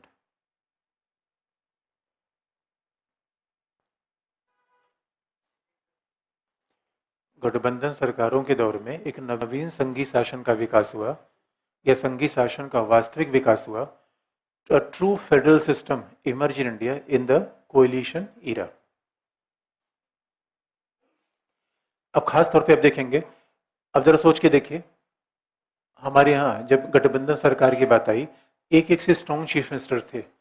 यानी अब बताइए, politically prime minister was dependent over the support of chief ministers. राज्य के मुख्यमंत्रियों ने तय किया कि संघ का प्रधानमंत्री कौन होगा. That happened in the coalition phase. उसके पहले ऐसा नहीं था. इंदिरा गांधी के समय में ये कहा जाता था कि इंदिरा गांधी डिसाइड करती थी कि राज्य का मुख्यमंत्री कौन होगा. इंदिरा गांधी ने हमेशा अपने समर्थकों को राज्य का मुख्यमंत्री बनाया. लेकिन अब देखेंगे, जब मनमोहन सिंह सरकार थी तो मजाल तक 356 का मिस यूज कर दिया जाए. अब कैसे मिस यूज करेंगे? अनुच्छेद 200, 356, आईएएस ऑफिसर, गवर्नर, ये कभी डिस्प्यूट का पार्ट रहा ही नहीं. इसलिए एक बात आप देखेंगे, अब संविधान की बात मानी जाए या पॉलिटिकल हकीकत को कहा जाए, क्या माना जाए? हम अपने संघीय व्यवस्था का मूल्यांकन कैसे करें? राजनीतिक परिदृश्य को देखकर कि संविधान को देखकर? अब जरा सोच के देखिए, हमारे यहाँ तो आर्टिकल 253 में यह बात कही गई है कि अंतर्राष्ट्रीय समझौते के मामले पे संघ सरकार राज्य सूची के विषय पर विधि का निर्माण कर सकता है. बात कही गई है. लेकिन तीस्ता नदी के मुद्दे पर ममता बनर्जी को मजाल है कि बिना उनसे पूछे कोई समझौता हो जाए. और अभी तो ममता बनर्जी उससे स्ट्रॉन्ग चीफ मिनिस्टर्स में है. मनमोहन सिंह के समय उधर लालू प्रसाद यादव थे बिहार में, और नवीन पटनायक तो लगातार 5वीं बार मुख्यमंत्री पद की दावेदारी कर रहे हैं. भारत में 90 के बाद एक ऐसा फेज आया, इंदिरा गांधी के समय को आप देख लीजिए, इंदिरा गांधी के समय को आप देख लीजिए, और वहां आपको लगेगा कि चीफ मिनिस्टर की कोई औकात नहीं थी. इंदिरा गांधी ने किसी चीफ मिनिस्टर को 1 साल से ज्यादा पावर में रहने ही नहीं दिया, भगा दिया इधर से उधर. अभी आप देखेंगे 90 के बाद एक नया फेज है, 15-15 साल से चीफ मिनिस्टर. ये राज्यों के मजबूत होने के कारण का परिणाम है. 90 के पहले दैट वाज बियॉन्ड इमेजिनेशन. ऐसा आप किसी चीफ मिनिस्टर को 15 साल देखेंगे? इंदिरा गांधी ने आंध्र प्रदेश में 5 साल में 5 सीएम बदल कर रख दिए. मतलब इंदिरा गांधी कार्यकाल में रिकॉर्ड होता था, अगर कोई सीएम 5 साल पूरा कर जाए, कोई पूरे नहीं करता था, वो दौड़ा धीरे धीरे, क्योंकि उनको लगता था अगर ये कोई मजबूत हो जाएगा तो हो सकता है हमारे लिए चैलेंज पैदा कर दे. अब ऐसा नहीं है. और बड़ा इंटरेस्टिंग पार्ट है, कांग्रेस ने अशोक गहलोत, सचिन पायलट के नाम पे राजस्थान में चुनाव लड़ा या राहुल गांधी के नाम पे? This is a sign of new federalism in India. और यकीन मानिए, एमपी में कमलनाथ ने सीधे राहुल गांधी से हाथ जोड़ा कि सर यहाँ आने की आवश्यकता नहीं है, बस आपका नाम हम यूज कर लेंगे कहीं कहीं जरूरत होगी. ये सच है. What a change. Indira Gandhi के सामने इस तरीके से कोई बात कर दे दोस्तों, मजाल नहीं था. इंदिरा गांधी चीफ मिनिस्टर को बुलाती थी, क्या इंडियन पॉलिटिक्स में चेंज हुआ? इंदिरा गांधी किसी चीफ मिनिस्टर को बुलाती थी, चीफ मिनिस्टर दौड़ा दौड़ा उसके पास आता था और पूछा, मैडम कोई गलती तो नहीं हो गई? बैठो बताती हूँ. और दोस्तों उसके बाद अटल बिहारी वाजपेयी को अम्मा ने बुलाया. अम्मा मतलब Jayalalithaa, farmer CM of Tamil Nadu. और अम्मा ने कहा कि वाजपेयी जी तुरंत आप तमिलनाडु आइए. वाजपेयी ने कहा, मैडम मैं नहीं आ सकता, मेरे घुटनों में प्रॉब्लम है.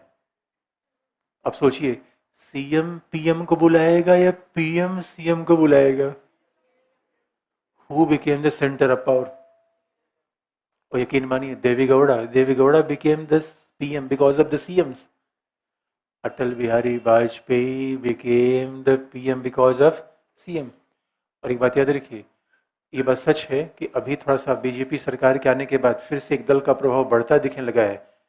लेकिन हमारे यहाँ आज भी बीजेपी भी गठबंधन में है और कांग्रेस भी गठबंधन में है.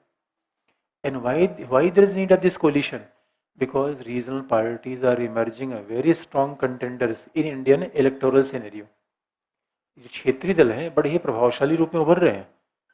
इसलिए अब देखिए, भारत में अब सच्चे संघवाद का विकास हो रहा है, और सच मानिए, भले ही आप देखेंगे कि मोदी स्ट्रॉन्ग चीफ मिनिस्टर है, स्ट्रॉन्ग पीएम है, लेकिन शिवराज सिंह चौहान ने एमपी के नाम पे चुनाव लड़ा या मोदी ने लड़ा?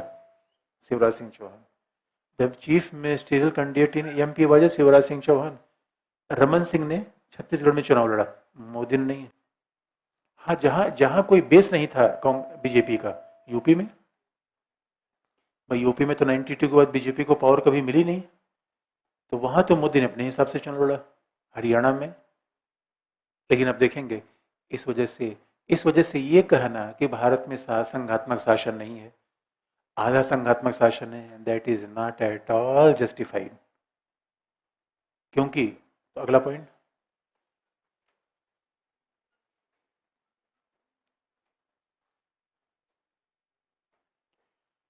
और मुख्यमंत्रियों के बढ़ती शक्ति के कारण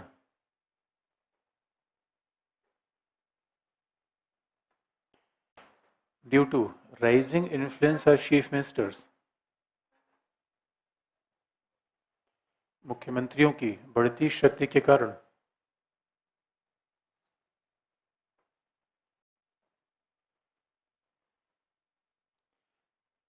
संघीय प्रावधानों का दुरुपयोग भी प्रतिबंधित हो गया। The misuse of federal provisions were almost restricted. मुख्यमंत्रियों की बढ़ती शक्ति के कारण संघीय प्रावधानों का दुरुपयोग भी प्रतिबंधित हो गया।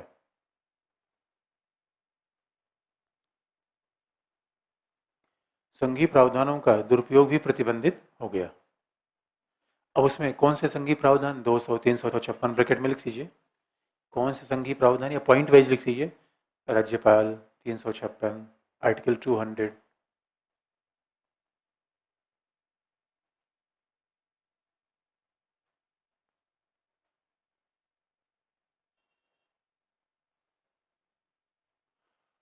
इसीलिए राज्यपाल, आर्टिकल 200, 356, ये सारे प्रोविजंस है। इसीलिए दुर्गादास बासु ने कहा है, is a very famous constitutional expert,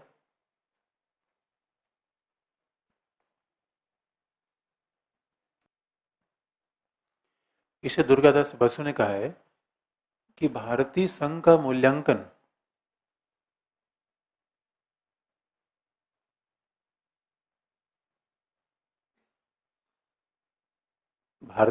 मूल्यांकन केवल संवैधानिक प्रावधानों के अनुसार करना उचित नहीं है।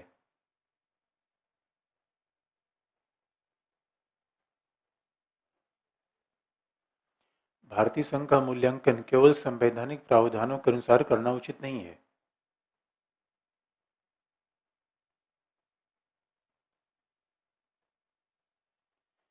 We can't evaluate the nature of Indian Federation only through the constitutional provisions. केवल संवैधानिक प्रावधानों के अनुसार करना उचित नहीं है, अपितु राजनीतिक तत्वों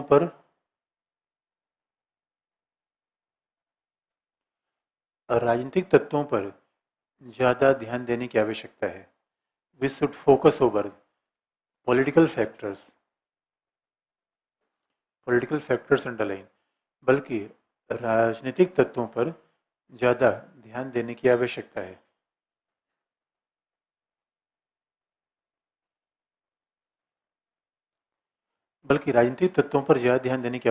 तो ये अपने आप में इंटरेस्टिंग पार्ट है। तो दुर्गादास बसु की बात देखी जाए तो नहीं है, भारत में तो संघ सवाल ही पैदा नहीं है, अर्ध संघात्मक शासन नहीं, उनका संघात्मक शासन है। और बाद में हम चलेंगे, देखिए हमारे संविधान की व्याख्या करने की मूल संस्था कौन है? Supreme Court of India. आगे चल के देखेंगे, in very famous Bommai case, SR Bommai case में Supreme Court said that federal form of government is basic structure of Indian constitution, यानी संघीय शासन हमारे संविधान का आधारभूत ढांचा है। तो भाई फिर हमें क्या जरूरत है, हम केसी वीर की बात को माने। और एक बात आप ये भी देखेंगे, ये सब जितने प्रोविजन है 356, ये सब एक्सेप्शनल है, मेन फीचर्स थोड़े हैं। अब देखें 249, 252, ये कभी कभी यदा कदा कभी यूज हुए हैं। और हमने पहले बताया कि स्ट्रॉन्ग, भाई हम ये डाउट नहीं कर रहे हैं कि हमारा आपत्ति इस बात पे नहीं है कि नहीं इंडिया में स्ट्रॉन्ग यूनियन गवर्नमेंट है। यस, भारत में शक्तिशाली संघ सरकार है, इसमें कहाँ दो राय है। लेकिन ये कहना कि शक्तिशाली संघ है और उसके बाद संघवाद नहीं है, ये ठीक नहीं है। इसी the analysis of Durgadas Basu is more appropriate. और इसी बात को अगला पॉइंट,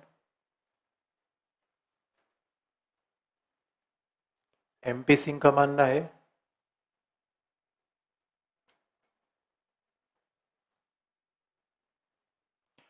एमपी सिंह का मानना है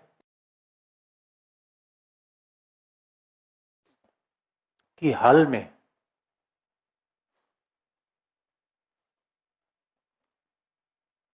एमपी सिंह का मानना है कि हाल में भारत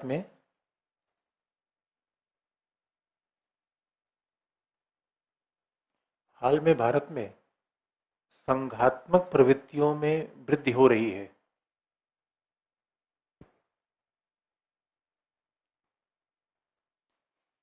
हाल में भारत में संघात्मक प्रवृत्तियों में वृद्धि हो रही है, जिसके उदाहरण निम्नलिखित हैं।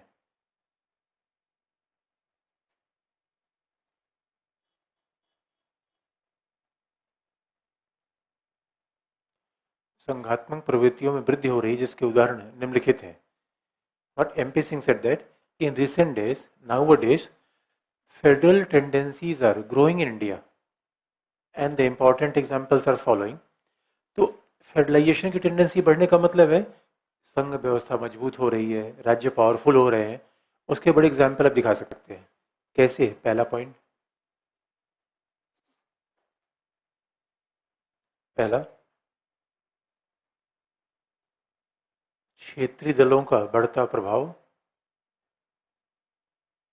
और गठबंधन सरकारें, rising influence of regional parties and the coalition government.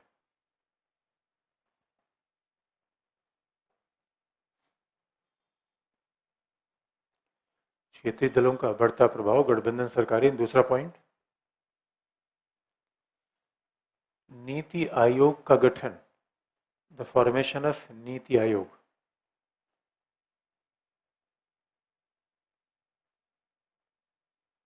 NITI Aayog का गठन।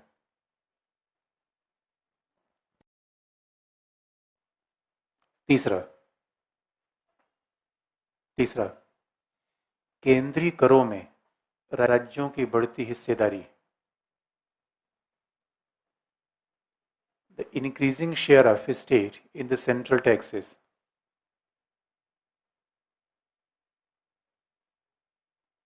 केंद्रीय करों में राज्यों की बढ़ती हिस्सेदारी। अभी ये मामला तो आगे बता देंगे वित्त आयोग में। केंद्रीय करों में राज्यों की बढ़ती हिस्सेदारी। अगला डी। अब देख कैसे हम बहुत सारी चीजों को एक साथ रखते हैं जिनको हम अलग अलग बताएंगे। जीएसटी परिषद में, जो किस संविधान संशोधन से जोड़ा गया, 101। जीएसटी परिषद में संघ और राज्यों को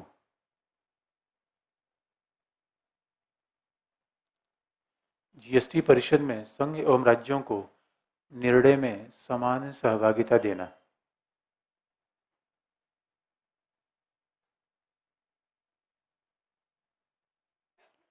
जीएसटी परिषद में संघ और राज्यों को निर्णय में समान सहभागिता देना, even allowing the equal participation in the decision making of GST. In decision making of GST, अब जी आपको बता देंगे जीएसटी में जितना निर्णय होगा वो संघ राज्य आपस में इकट्ठा मिल करते हैं। ये एग्जाम्पल ऐसे हैं जो फेडरलाइजेशन की टेंडेंसी को बढ़ाते हैं।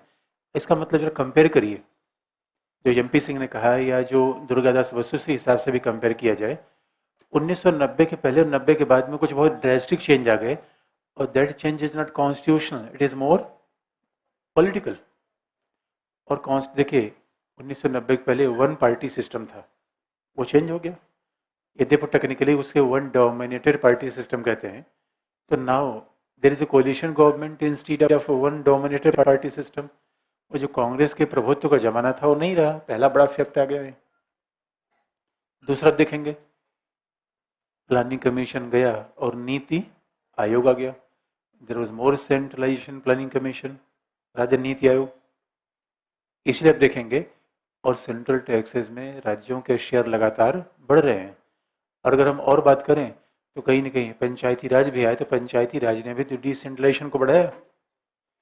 इसलिए आप याद रखिए, ये सारी टेंडेंसी देखा जाए, और आज अगर कोई भी भारतीय संघ का अध्ययन करे, then he will find the conclusion कि हमारे यहाँ संघ और राज्य पावर शेयरिंग में हिस्सेदारी कर रहे हैं, और सच में they are coordinate not subordinate. तो भारत को अर्धसंघात्मक कहना ये ठीक नहीं है। अब आप निष्कर्ष लिख लीजिए।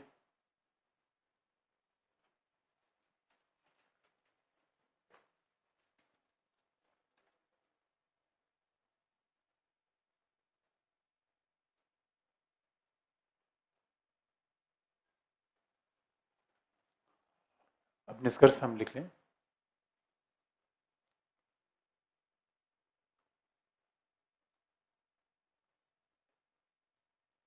Bharat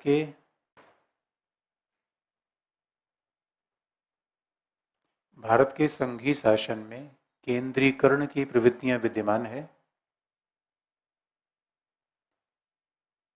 centralising tendencies exist in the federal government of India. Bharat के संघीय शासन में केंद्रीकरण की प्रवृत्तियां विद्यमान है।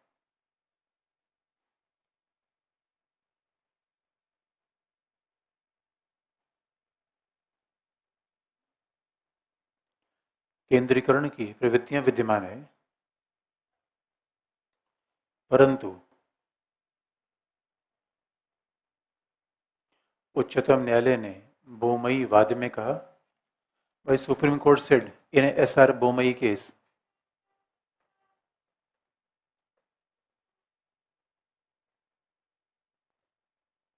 उच्चतम न्यायालय ने बोमई वाद में कहा कि संघीय शासन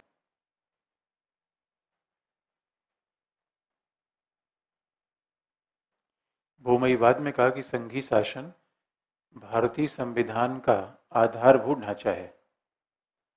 federal form of government is a basic structure of the Indian constitution.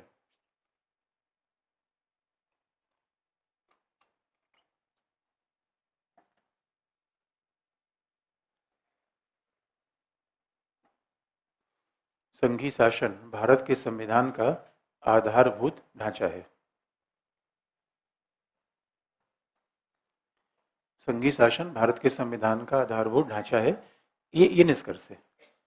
अब देखेंगे, अब जीएस के मेंस एग्जाम को पेपर को अब देख लीजिएगा। एक बार बिल्कुल सवाल पूछा गया है कि क्या भारत में संघीय शासन में केंद्रीकरण की प्रवृत्तियां हैं और ये लक्षण संघवाद के खिलाफ जाता है। ये जीएस का मेंस का सवाल है। इसका मतलब आप देखेंगे कि प्रश्न पूछने का नेचर दोनों में किस्सा होता है, विश्लेषणात्मक और कॉन्सेप्चुअल। वो तथ्य घटना पे नहीं जाएगा एग्जामिनर कभी भी। और क्योंकि ये बात आपको याद दिलाते हैं, जब भी कोई पॉलिटिकल साइंस का प्रोफेसर पॉलिटी को देखता है तो हमेशा उसके लिए आर्टिकल तो इंपॉर्टेंट होता ही नहीं, that is secondary, concept and theories are primary.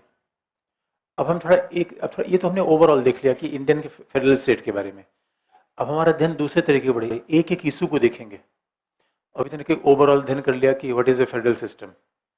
अब जरा हम एक एक इशू को देखें कि वित्तीय संबंध को अलग से देखें, गवर्नर को अलग से देखें, क्योंकि फेडरल सिस्टम ये बातें भी तो महत्वपूर्ण है। तो अगला हेडिंग है गवर्नर, राज्यपाल। यहां तो कुछ पूछना तो बताइए वैसे।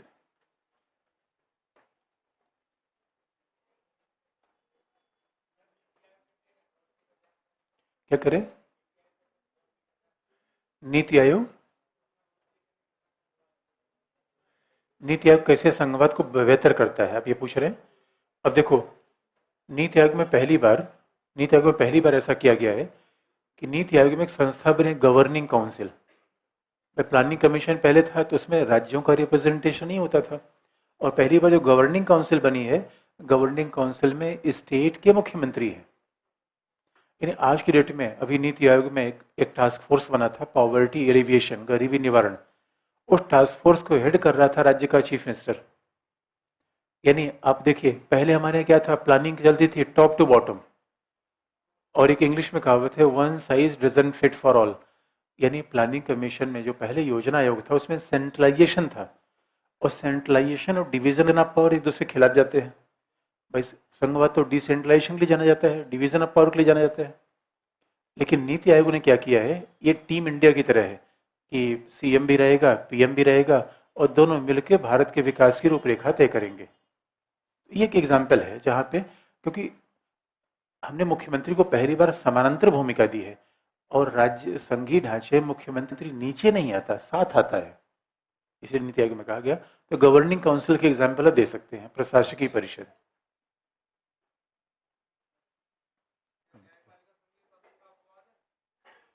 देखिए हमारे यहाँ, देखिए न्यायपालिका सच पूछिए, न्यायपालिका सच पूछिए, वो एक न्यूट्रल संस्था होती है, इम्पार्शियल संस्था है, वो तटस्थ संस्था है, न संघ की है न राज्य की है। फिर भी हमारे यहाँ के जब के न्यायपालिका संघ और राज्यों में बटी नहीं है।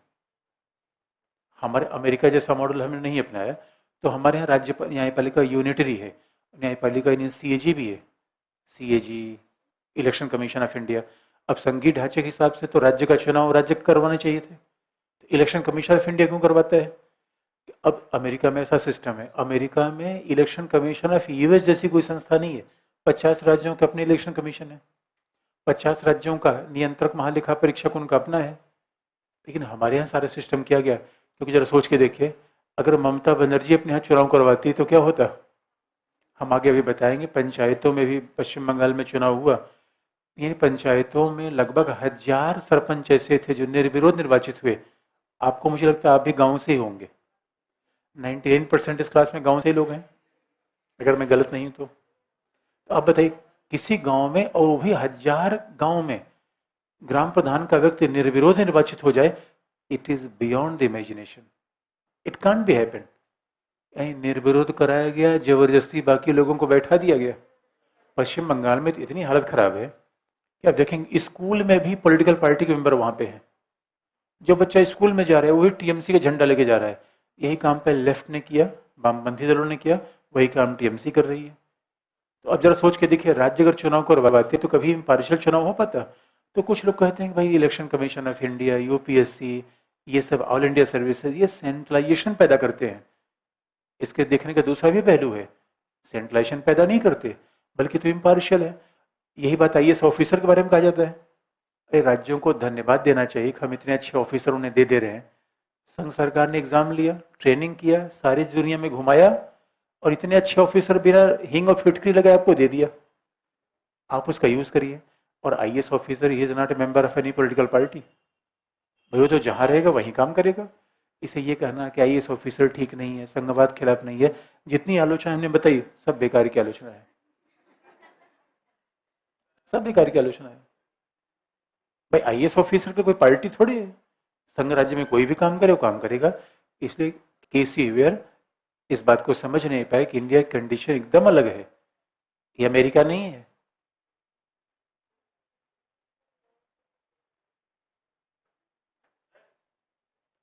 बताइए।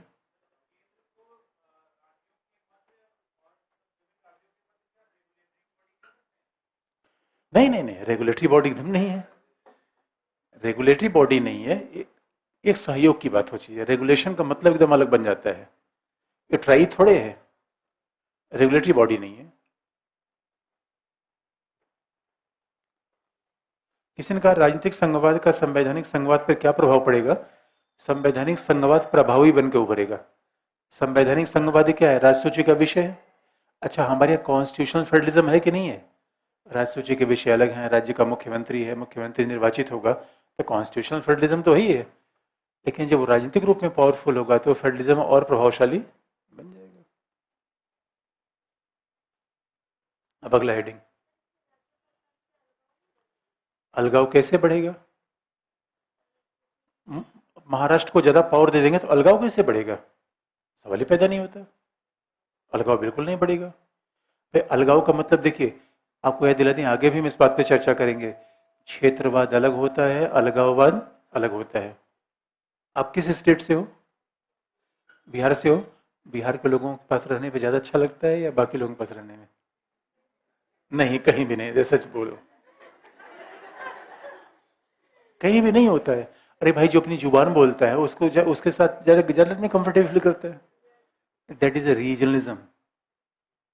बिहार के लोग तो बार बार कहते हैं भाई, महाराष्ट्र के लोग और ये हमारे यहाँ तो एक महाराष्ट्र, राष्ट्र से बढ़कर क्या है, बाकी सब तो राष्ट्र है, महाराष्ट्र। इसलिए ममता दीदी ने कहा माँ माटी और मानुस, क्षेत्रवाद।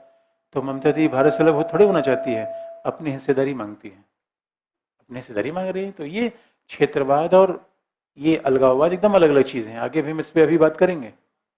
और दूसरा, और इधर महाराष्ट्र में शिवसेना के चीफ ने नारा दिया था, लुंगी भगाओ पुंगी बजाओ।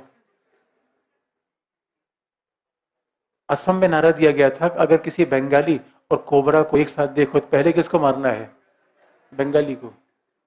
Bengali is more dangerous than cobra. क्षेत्रवाद है ये क्षेत्रवाद है, दैट इज रीजनिज्म। और भारत में ऐसा रहेगा, भारत में भी ऐसा रहेगा। क्या लिखा आपने,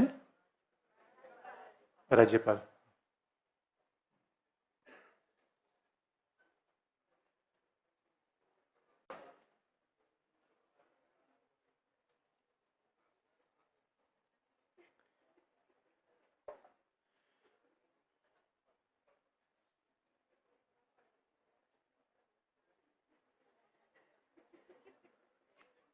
गवर्नर, अब देखिए, गवर्नर को हम किस ढांचे में समझें, पहले बेसिक कॉन्टेक्स्ट आपको बता दें, गवर्नर को हम किस ढांचे में समझना चाहते हैं।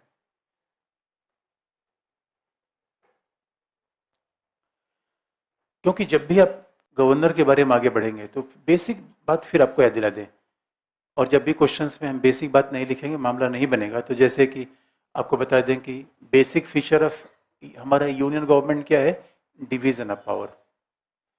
तो एक यूनियन लिस्ट होती है, दूसरी स्टेट लिस्ट होती है।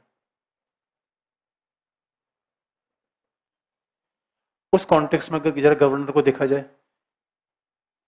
तो गवर्नर क्या होता है, गवर्नर देखें अगर कैसे गवर्नर काम करता है, तो पहला देखा जाए गवर्नर का अपॉइंटमेंट कैसे होता है, नियुक्ति बाय द प्रेसिडेंट।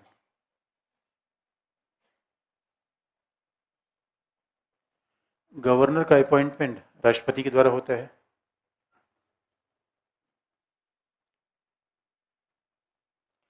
और governor will shall hold the office during pleasure of the president.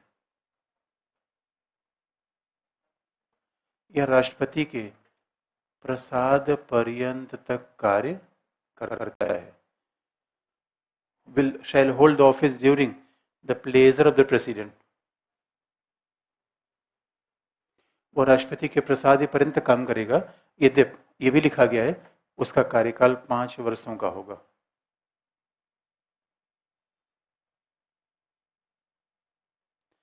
पांच वर्षों का होगा, लेकिन उसके साथ ये भी लिखा गया, provided that he shall hold the office during pleasure of president. इसका मतलब 5 वर्षों से पहले भी उसे सत्ता से बाहर किया जा सकता है। दोनों बातें लिखी गई, इसका मतलब क्या अभी आपको बता देते हैं।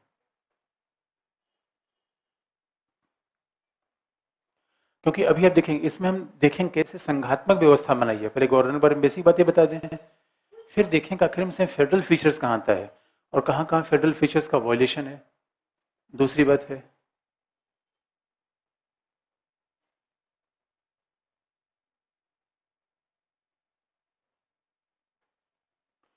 कुछ फैक्चुअल बातें आपको याद ही होंगी कि हमारे यहाँ गवर्नर 2 या 2 से अधिक राज्यों का गवर्नर भी बनाया जा सकता है।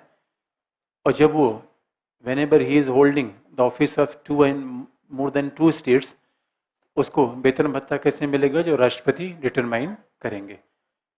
लेकिन अब देखेंगे, अगर governor pleasure of the president से काम करता है, इसका मतलब है उसका न तो टेन्योर फिक्स है और न उसको संविधान में हटाने का कोई आधार दिया गया है।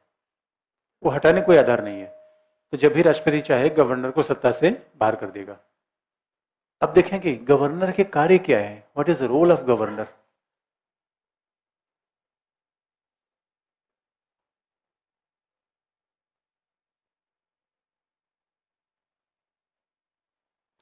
गवर्नर कार्य क्या है?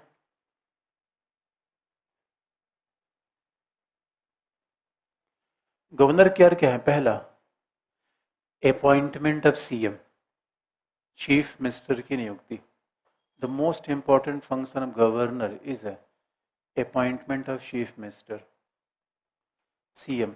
और सीएम की सलाह पे काउंसिल ऑफ मिनिस्टर्स के अपॉइंटमेंट। गवर्नर का जो सबसे महत्वपूर्ण काम है कि मुख्यमंत्री की नियुक्ति करना, और काउंसिल ऑफ, मुख्यमंत्री की सलाह पे काउंसिल ऑफ मिनिस्टर की, बिल्कुल वैसा जो हमने आपको पार्लियामेंट्री फॉर्म ऑफ गवर्नमेंट में बताया था। यानी जो रिलेशन मंत्री परिषद प्रधानमंत्री के बीच में होता है, वही मंत्री परिषद और मुख्यमंत्री के बीच होता है, और वही मुख्यमंत्री और राज्यपाल के बीच होता है, बस कुछ अपवाद के अलावा, कुछ एक्सेप्शन है, अभी आपको उसको आगे बता देंगे। तो पहला एक काम है, इसका मतलब दूसरा पॉइंट क्या हो गया? दूसरा पॉइंट ये हो गया कि since we have adopted the parliamentary form of government, क्योंकि हमने संसदीय शासन को अपना रखा है, ये बात ध्यान रखने की है। इसलिए who is the real head, CM और गवर्नर? अब आप देखेंगे फिर कैसे इससे संसदीय शासन को जोड़ेंगे। अब कैसे कॉन्सेप्चुअल चीजों को लिखा जाता है, since we have adopted the parliamentary form of government, क्योंकि हमने संसदीय शासन अपना रखा है, इसलिए governor is a constitutional head, governor संवैधानिक प्रधान है, जबकि chief minister, CM is the real head, और CM is an administrative head, प्रशासकीय प्रधान होता है। तो आपको याद रखिए, वास्तविक प्रधान या प्रशासकीय प्रधान। यानी प्रशासकीय प्रधान का मतलब मंत्रालयों का मुखिया, निर्णय लेने वाला, प्रशासन को संचालित करने वाला। तो सीएम इज रियल हेड और एडमिनिस्ट्रेटिव हेड, वो वास्तविक प्रधान है या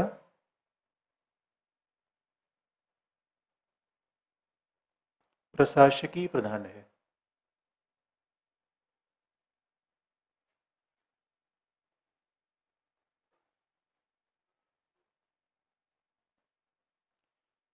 वास्तविक प्रधान है या प्रशासकीय प्रधान है, ये बात हो गई। That is a constitutional position. अब जरा देखिए, लेकिन उसके अलावा अब अगले जो गवर्नर के रोल है, वो शायद प्रेसिडेंट से भी ज्यादा है। अब देख, गवर्नर की बाकी सारी बातें तो वो भी, उसके पास भी क्षमादान की शक्ति है, उसके पास भी अध्यादेश जारी करने की शक्ति है। These are his position of a constitutional head. तो कॉन्स्टिट्यूशनल हेड के रूप में क्या करेगा? मुख्यमंत्री की नियुक्ति करेगा। कॉन्स्टिट्यूशनल हेड के रूप में काउंसिल ऑफ मिनिस्टर की। कॉन्स्टिट्यूशनल हेड के रूप में अध्यादेश जारी करेगा, issuing an ordinance. Constitutional head के रूप में क्षमादान की शक्ति का भी प्रयोग करेगा। कॉन्स्टिट्यूशनल हेड के रूप में यूनिवर्सिटीज के, राज्य विश्वविद्यालयों के वीसी को भी अपॉइंट करेगा। कॉन्स्टिट्यूशनल हेड के रूप में प्रशासनिक अधिकारियों को भी अपॉइंट करेगा। अब जरा सोच के देखिए, संघीय व्यवस्था में, और CM is elected by the people, CM elected by the people, और he is appointed by the president. इसे संघीय व्यवस्था में गवर्नर की भूमिका कैसी होनी चाहिए? कॉन्स्टिट्यूशन। अगर आप इस सिस्टम को आप मान रहे हैं, since we have adopted the federal form of government, और हमने मान लिया कि ठीक है, हम गवर्नर को राष्ट्रपति के द्वारा अपॉइंट करेंगे, इसका मतलब हमने मान लिया कि संघीय व्यवस्था में उसे कॉन्स्टिट्यूशनल हेड के रूप में ही काम करना चाहिए। लेकिन हमारा संविधान उससे कुछ और भी अपेक्षा की मांग करता है। हमारा संविधान में ही बात है कि वो केवल कॉन्स्टिट्यूशनल हेड नहीं है, इसलिए position of president is different from the position of governor. Governor ज्यादा पावरफुल है कुछ मामलों में प्रेसिडेंट की तुलना में। कैसे? अब कॉन्स्टिट्यूशनल हेड के अलावा उसकी और कौन कौन सी भूमिकाएं हैं जो संविधान हमारा मानता है? जैसे अगला, कि वो कैसे, कब वो एडमिनिस्ट्रेटिव हेड के रूप में काम करेगा?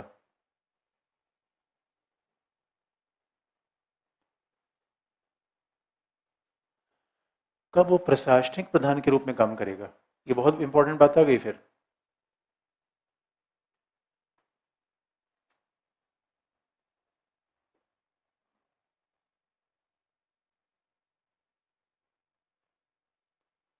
अब गवर्नर प्रशासनिक प्रधान के रूप में काम कब करेगा? वेन, अच्छा इस समय जम्मू कश्मीर में गवर्नर का रोल क्या है? Both constitutional as well as the real head. Real head, ये हमारा संविधान मानता है। इसका मतलब है wherever the article 356 is used, जहां भी अनुच्छेद 356 का प्रयोग होगा, automatically governor will exercise the power of administrative head too, वो सीधे प्रशासनिक प्रधान काम करेगा।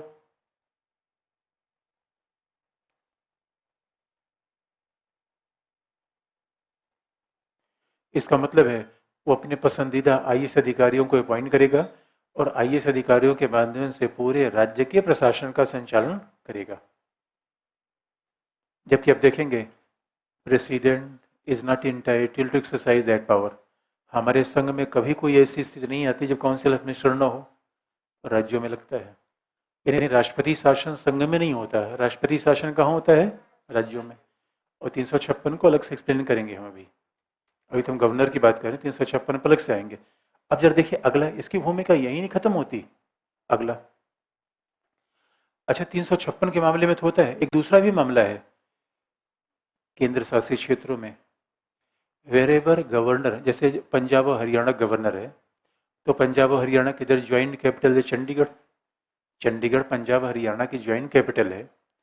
और अगर चंडीगढ़ का जो गवर्नर है, चंडीगढ़ का जो गवर्नर है, पंजाब और हरियाणा गवर्नर है, उसको चंडीगढ़ के एडमिनिस्ट्रेशन काम दे दिया गया, तो स्वाभाविक रूप में वो उसके एडमिनिस्ट्रेटिव हेड के रूप में काम करेगा, कॉन्स्टिट्यूशनल हेड के रूप में नहीं। तो वाइल एडमिनिस्ट्रिंग द यूटी, तो आप कहेंगे इसका मतलब यूटी में कैसे गवर्नर होता है? कभी कभी उसको कार्यभार दिया जाता है। मान ली कोई यूटी का एडमिनिस्ट्रेटर नहीं है, तो हमने उसको कार्यभार गवर्नर को ही दे दिया, तो ऐसे मामलों में वो एडमिनिस्ट्रेटिव हेड के रूप में कार्य करेगा। अगला, यानी केंद्र शासित क्षेत्रों के प्रशासन करते समय वह प्रशासकीय प्रधान के रूप में काम करेगा।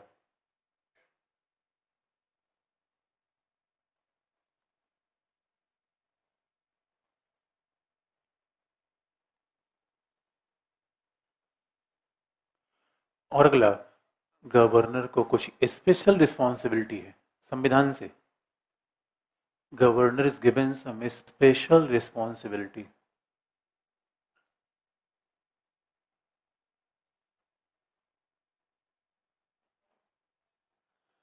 उसको कुछ विशेष उत्तरदायित्व दिए गए हैं।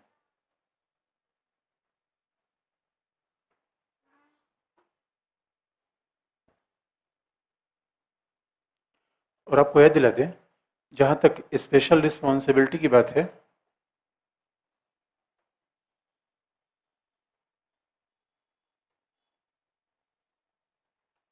किसी ने कहा नेशन बिल्डिंग क्या है, सब आपको बता देंगे। और किसी ने नेट, नेट मतलब क्या है, मतलब क्या पूछा है नेट? नेट का मतलब क्या, इंटरनेट या नेट? कल ये क्या सब कल से भी कोई NET नेट क्या पूछा है? नेट से किसने पूछा है, क्या बताइए? एक बात याद रखिए, जो बताया जा रहा है अच्छे से पढ़ लो, नेट में वही आएगा, बस इसीलिए अच्छे से पढ़ लीजिए। आप क्या लगता है कि नेट में वो सब आर्टिकल का क्लॉज क्लॉज आएगा? नहीं आएगा। कई बार प्रोफेसर के स्टेटमेंट आते हैं, कॉन्सेप्चुअल चीज आती है नेट में, तो चिंता मत करिए, बस अच्छे से पढ़ लीजिए। बस जो पढ़ाया जा रहा है उसको पढ़ ली। कितनी बार एग्जाम्पल है, क्लास में लोगों ने कर लिया नेट अपने आप, नेट के बारे में, नेट हलुआ हलुआ। अब ये है कि उसमें पढ़ने के बजाय कहीं दिमाग बोल, यार नेट में तो ऑब्जेक्टिव सवाल पूछा जाता है, सर ऑब्जेक्टिव नहीं बता रहे हैं, वो इसी में ऑब्जेक्टिव अपने आप आ जाता है। ऑब्जेक्टिव पढ़ने से ऑब्जेक्टिव नहीं हिलेगा, पढ़ के कहीं देख लो। तो don't live in misconception, delusion हो जाओगे कि नहीं तो नेट जाल हो जाएगा नेट। तो नेट क्या हो जाएगा, सही में नेट हो जाएगा। इसे जो आपको बताइए अच्छे से इसको पढ़ लो। क्या है? नहीं वो नेट तो मैंने समझ लिया, नेट अलग है, नेट अलग है। अगला, अब गवर्नर की स्पेशल रिस्पॉन्सिबिलिटी क्या है? एक बात आप देखेंगे, स्पेशल रिस्पॉन्सिबिलिटी का मतलब है कि वो मंत्रिपरिषद से सलाह ले सकता है, लेकिन उसके अनुसार काम करना उसके लिए बाइंडिंग नहीं है। स्पेशल रिस्पॉन्सिबिलिटी कहाँ है? पहला, 5वीं अनुसूची के राज्यों में, 5th शेड्यूल के राज्य में स्पेशल रिस्पॉन्सिबिलिटी कहाँ है? 6th शेड्यूल, जो आगे आपको हम बता देंगे कहाँ है। अगला आर्टिकल 371A अगला है। उसके बाद महाराष्ट्र,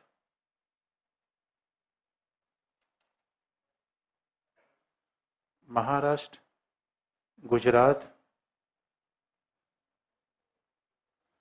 नागालैंड, वो तो 371A बता ही दिया मैंने आपको, नागालैंड और सिक्किम,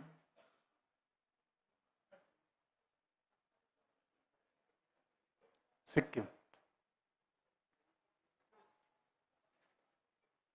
विशेष उत्तरदायित्व है।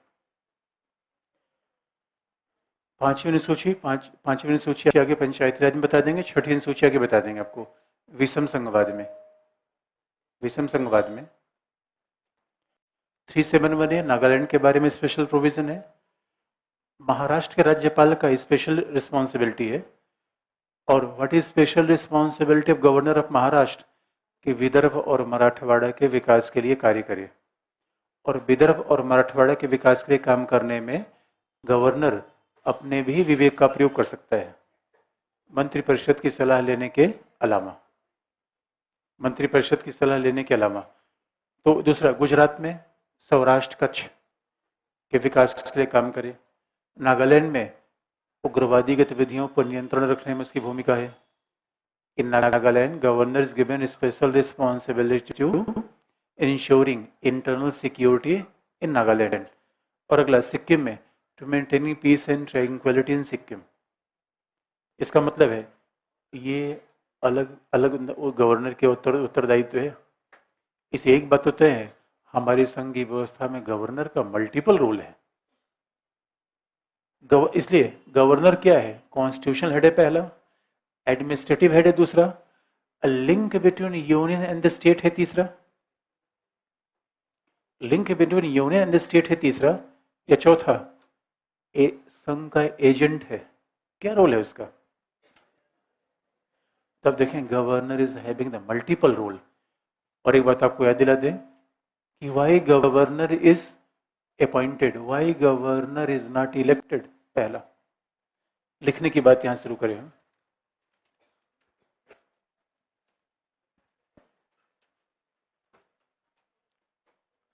अच्छा, जिन लोगों ने कहा कि अच्छा जिनको लगा होगा यार लिख नहीं पाए, लिखने की जरूरत ही नहीं है, सब कुछ आपको मिल जाएगा, बस थोड़ा अगले वीक तक आपको वेट करना पड़ेगा।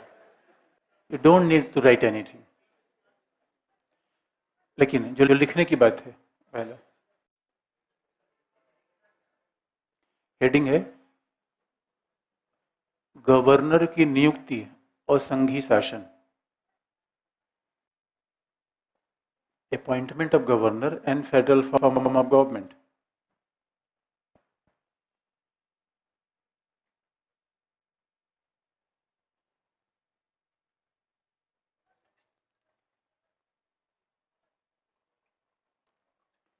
गवर्नर की नियुक्ति और संघीय शासन।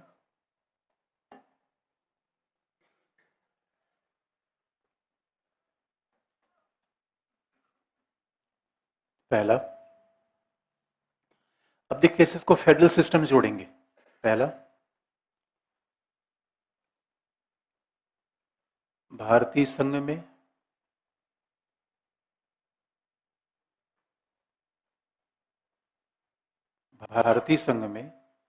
संघ सरकार को अत्यधिक शक्तिशाली बनाया गया है। Union government is very much strong and powerful in the federal scheme of India. भारतीय संविधान में संघ शासन को ज्यादा पावरफुल शक्तिशाली बनाया गया है।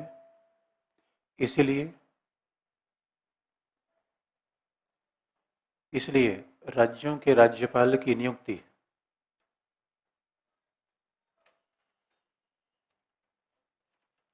राज्यों के राज्यपाल की नियुक्ति संघ सरकार के द्वारा होती है।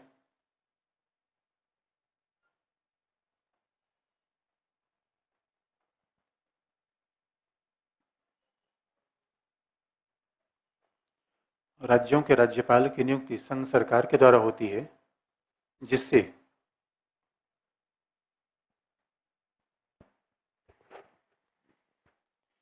राज्यों के राज्यपाल की नियुक्ति संघ सरकार द्वारा होती है, जिससे संघ सरकार का राज्यों पर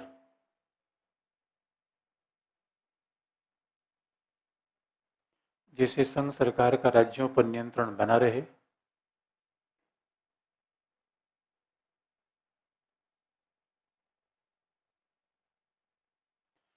और राष्ट्रीय एकता अखंडता का संरक्षण किया जा सके।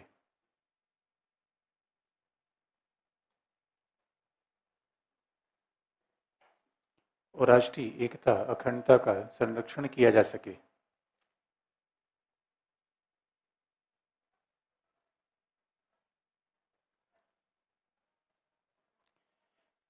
यानी it means the unity and integrity is a very much important factor in the Indian federal system. Therefore, president appoint the governor in the state.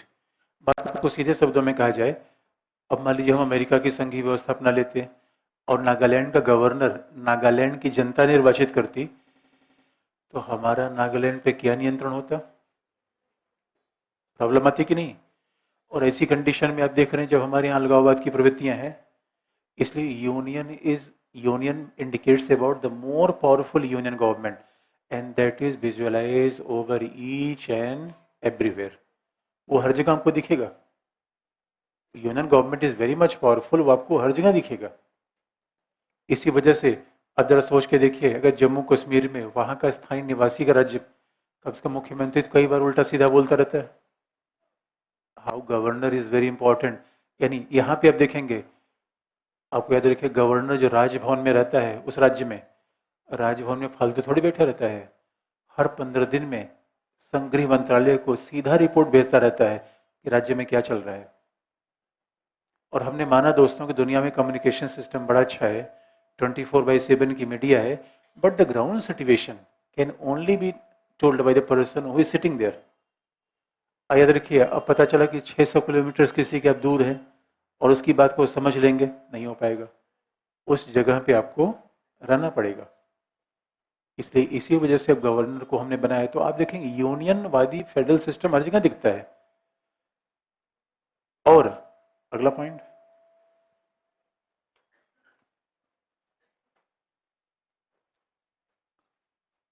और दूसरी बात जो हम बता रहे हैं संविधान में नहीं है, परंपरा में है। और परंपरा के अनुसार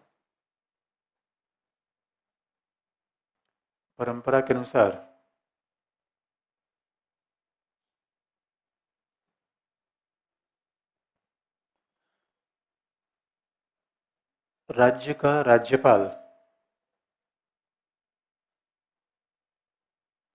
परंपरा के अनुसार राज्य का राज्यपाल उस राज्य का स्थानीय निवासी नहीं होता है। अकॉर्डिंग टू ट्रेडिशन, परंपरा के अनुसार राज्यपाल उस राज्य का स्थानीय निवासी नहीं होता है।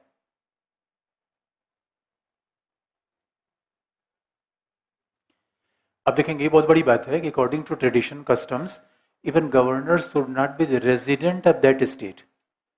ये भी तो एकता बनाने की बात है दोस्तों। जो लोग ऑल इंडिया सर्विसेज की आलोचना करते हैं, शायद वो भूल रहे हैं। लोग कहते हैं नहीं भाई, ये भारत में इतनी विविधता है, क्षेत्रवादी विविधता है। अब कोई हरियाणा का व्यक्ति है, और संयोग की बात है दोस्तों, हमारे इस क्लास से 2 IAS हैं, दोनों हरियाणा के हैं, दोनों कैडर मिला हुआ है मणिपुर। तो संयोग की बात ही हो सकती है। अब सवाल है कि हरियाणा किसी व्यक्ति को आप मणिपुर आप लगा देंगे, नीतू को भी मणिपुर कैडर मिला है, कृष्ण कुमार यादव मणिपुर कैडर है, दोनों हरियाणा से हैं। हमारे सबसे ज्यादा ये हरियाणा से हुए हैं, ये बड़ा इंटरेस्टिंग पार्ट है। और हरियाणा इतना बड़ा स्टेट है नहीं। और हिंदी बेल्ट में सबसे ज्यादा लोग प्रिपरेशन करने वाले यूपी बिहार से, वो पोल साइंस नहीं रखते, रख रहे हैं जब इसे 0/L हो जा रहा है। ला सही बात है गलत बात है? अगर ये तर्क है कि अगर ये तर्क है कुछ स्पेशल विषयों से रिजल्ट आता है, तो सर रिजल्ट आ क्यों नहीं रहा है? रिजल्ट आ रहा है कि नहीं आ रहा है? आंकड़े आपके सामने हैं, आंकड़े आपके सामने, तो देख लीजिए आप। और दुर्भाग्य दोस्तों मेरा ये है कि मेरे पास यूपी से अभी एक भी आईएएस नहीं है। और हिंदी मीडियम के बेड़ा गर्क होने का सबसे बड़ा कारण आपके सामने में बता दिया। वो ध्यान से अब देखिएगा। लोग कहते हैं इस विषय से रिजल्ट नहीं आता, उस विषय से नहीं आता, कुल मिला के नंबर आ गया 3% पे, लो नहीं आता रिजल्ट। इंग्लिश मीडियम में कोई किसी को कंफ्यूज कर दे, कोई मिसगाइड कर दे कि सब्जेक्ट ले लो, आपको पढ़ा के चला जाएगा। और हमें कई बार आश्चर्य लगता है, कई बच्चे एकदम डरे डरे आते हैं, सर विषय रख ले कि न रख ले। मैंने कहा वैसे भी तुम कुछ नहीं कर सकते, जाओ। जिसको दोस्तों यही जिसमें इतना गट्स ना है कि हम किस, अब आप हमसे कोई पूछते हैं कौन सा पार्टनर चयन कर लें, ये हमसे आके पूछते हैं क्या? किसको वोट देंगे हमसे पूछते हैं? किस कौन सा विषय लेंगे क्यों हमसे पूछ रहे हैं दोस्तों? Be a leader, don't be a follower. अपना दिमाग लगे, सिलेबस देखिए, क्वेश्चन पेपर देखिए, सिलेक्शन रेट देखिए। टॉपर की बात मानेंगे किसी और की बात मानेंगे? बस सीधी सी है। तो हरियाणा की बात पे आ गया था दोस्तों, और बाकी हमारा कोई पर्पज नहीं था, लेकिन फैक्ट मैंने बता दिया आपको। आयरॉनिकल फैक्ट ये नहीं है। अगर आईपीएस को भी मिला दिया जाए तो हरियाणा से कुल मिला के भी 4-5 लोग हो जाते हैं। मैं केवल आईएएस की बात कर रहा हूं। लेकिन ऑल इंडिया सर्विसेज का आर्गुमेंट क्या था कि कुछ लोग कहते हैं भाई all India services very harmful, क्योंकि हरियाणा के व्यक्ति को आप मणिपुर लगा देंगे, और मणिपुर में कौन सी भाषा है, कड़पड़ कड़पड़ कड़पड़, तो हरियाणा का आदमी क्या समझेगा? हरियाणा का आदमी हरियाणा में अच्छा काम करता है मणिपुर में। लेकिन एक बात खास तौर पे देखिए, एक बात खास तौर पे देखिए, हरियाणा का आदमी क्यों हरियाणा में अच्छा काम करेगा? क्यों अच्छा? हरियाणा का आदमी अगर मणिपुर चला गया दोस्तों, तो उसका आउटलुक रीजनल होगा या नेशनल? इससे राष्ट्रीय एकता अखंडता बढ़ेगी या कमजोर होगी? इस याद रखिए दोस्तों, अगर आप भारत को समझना चाहते हैं तो एक बार हिंदी हार्टलाइन से बाहर निकलिए एक बार। नहीं, हिंदी हार्टलाइन में रहते रहते पता नहीं क्या क्या सोचते रहते हैं कि ऐसा नहीं होना चाहिए, ऐसा नहीं होना चाहिए। हिंदी हार्टलैंड से बाहर निकलिए, तब आपको समझ आएगा कि रियल वर्ल्ड कैसा है। इसलिए एक बार तमिलनाडु जाइए, एक बार केरला जाइए, तब तो भारत को समझेंगे।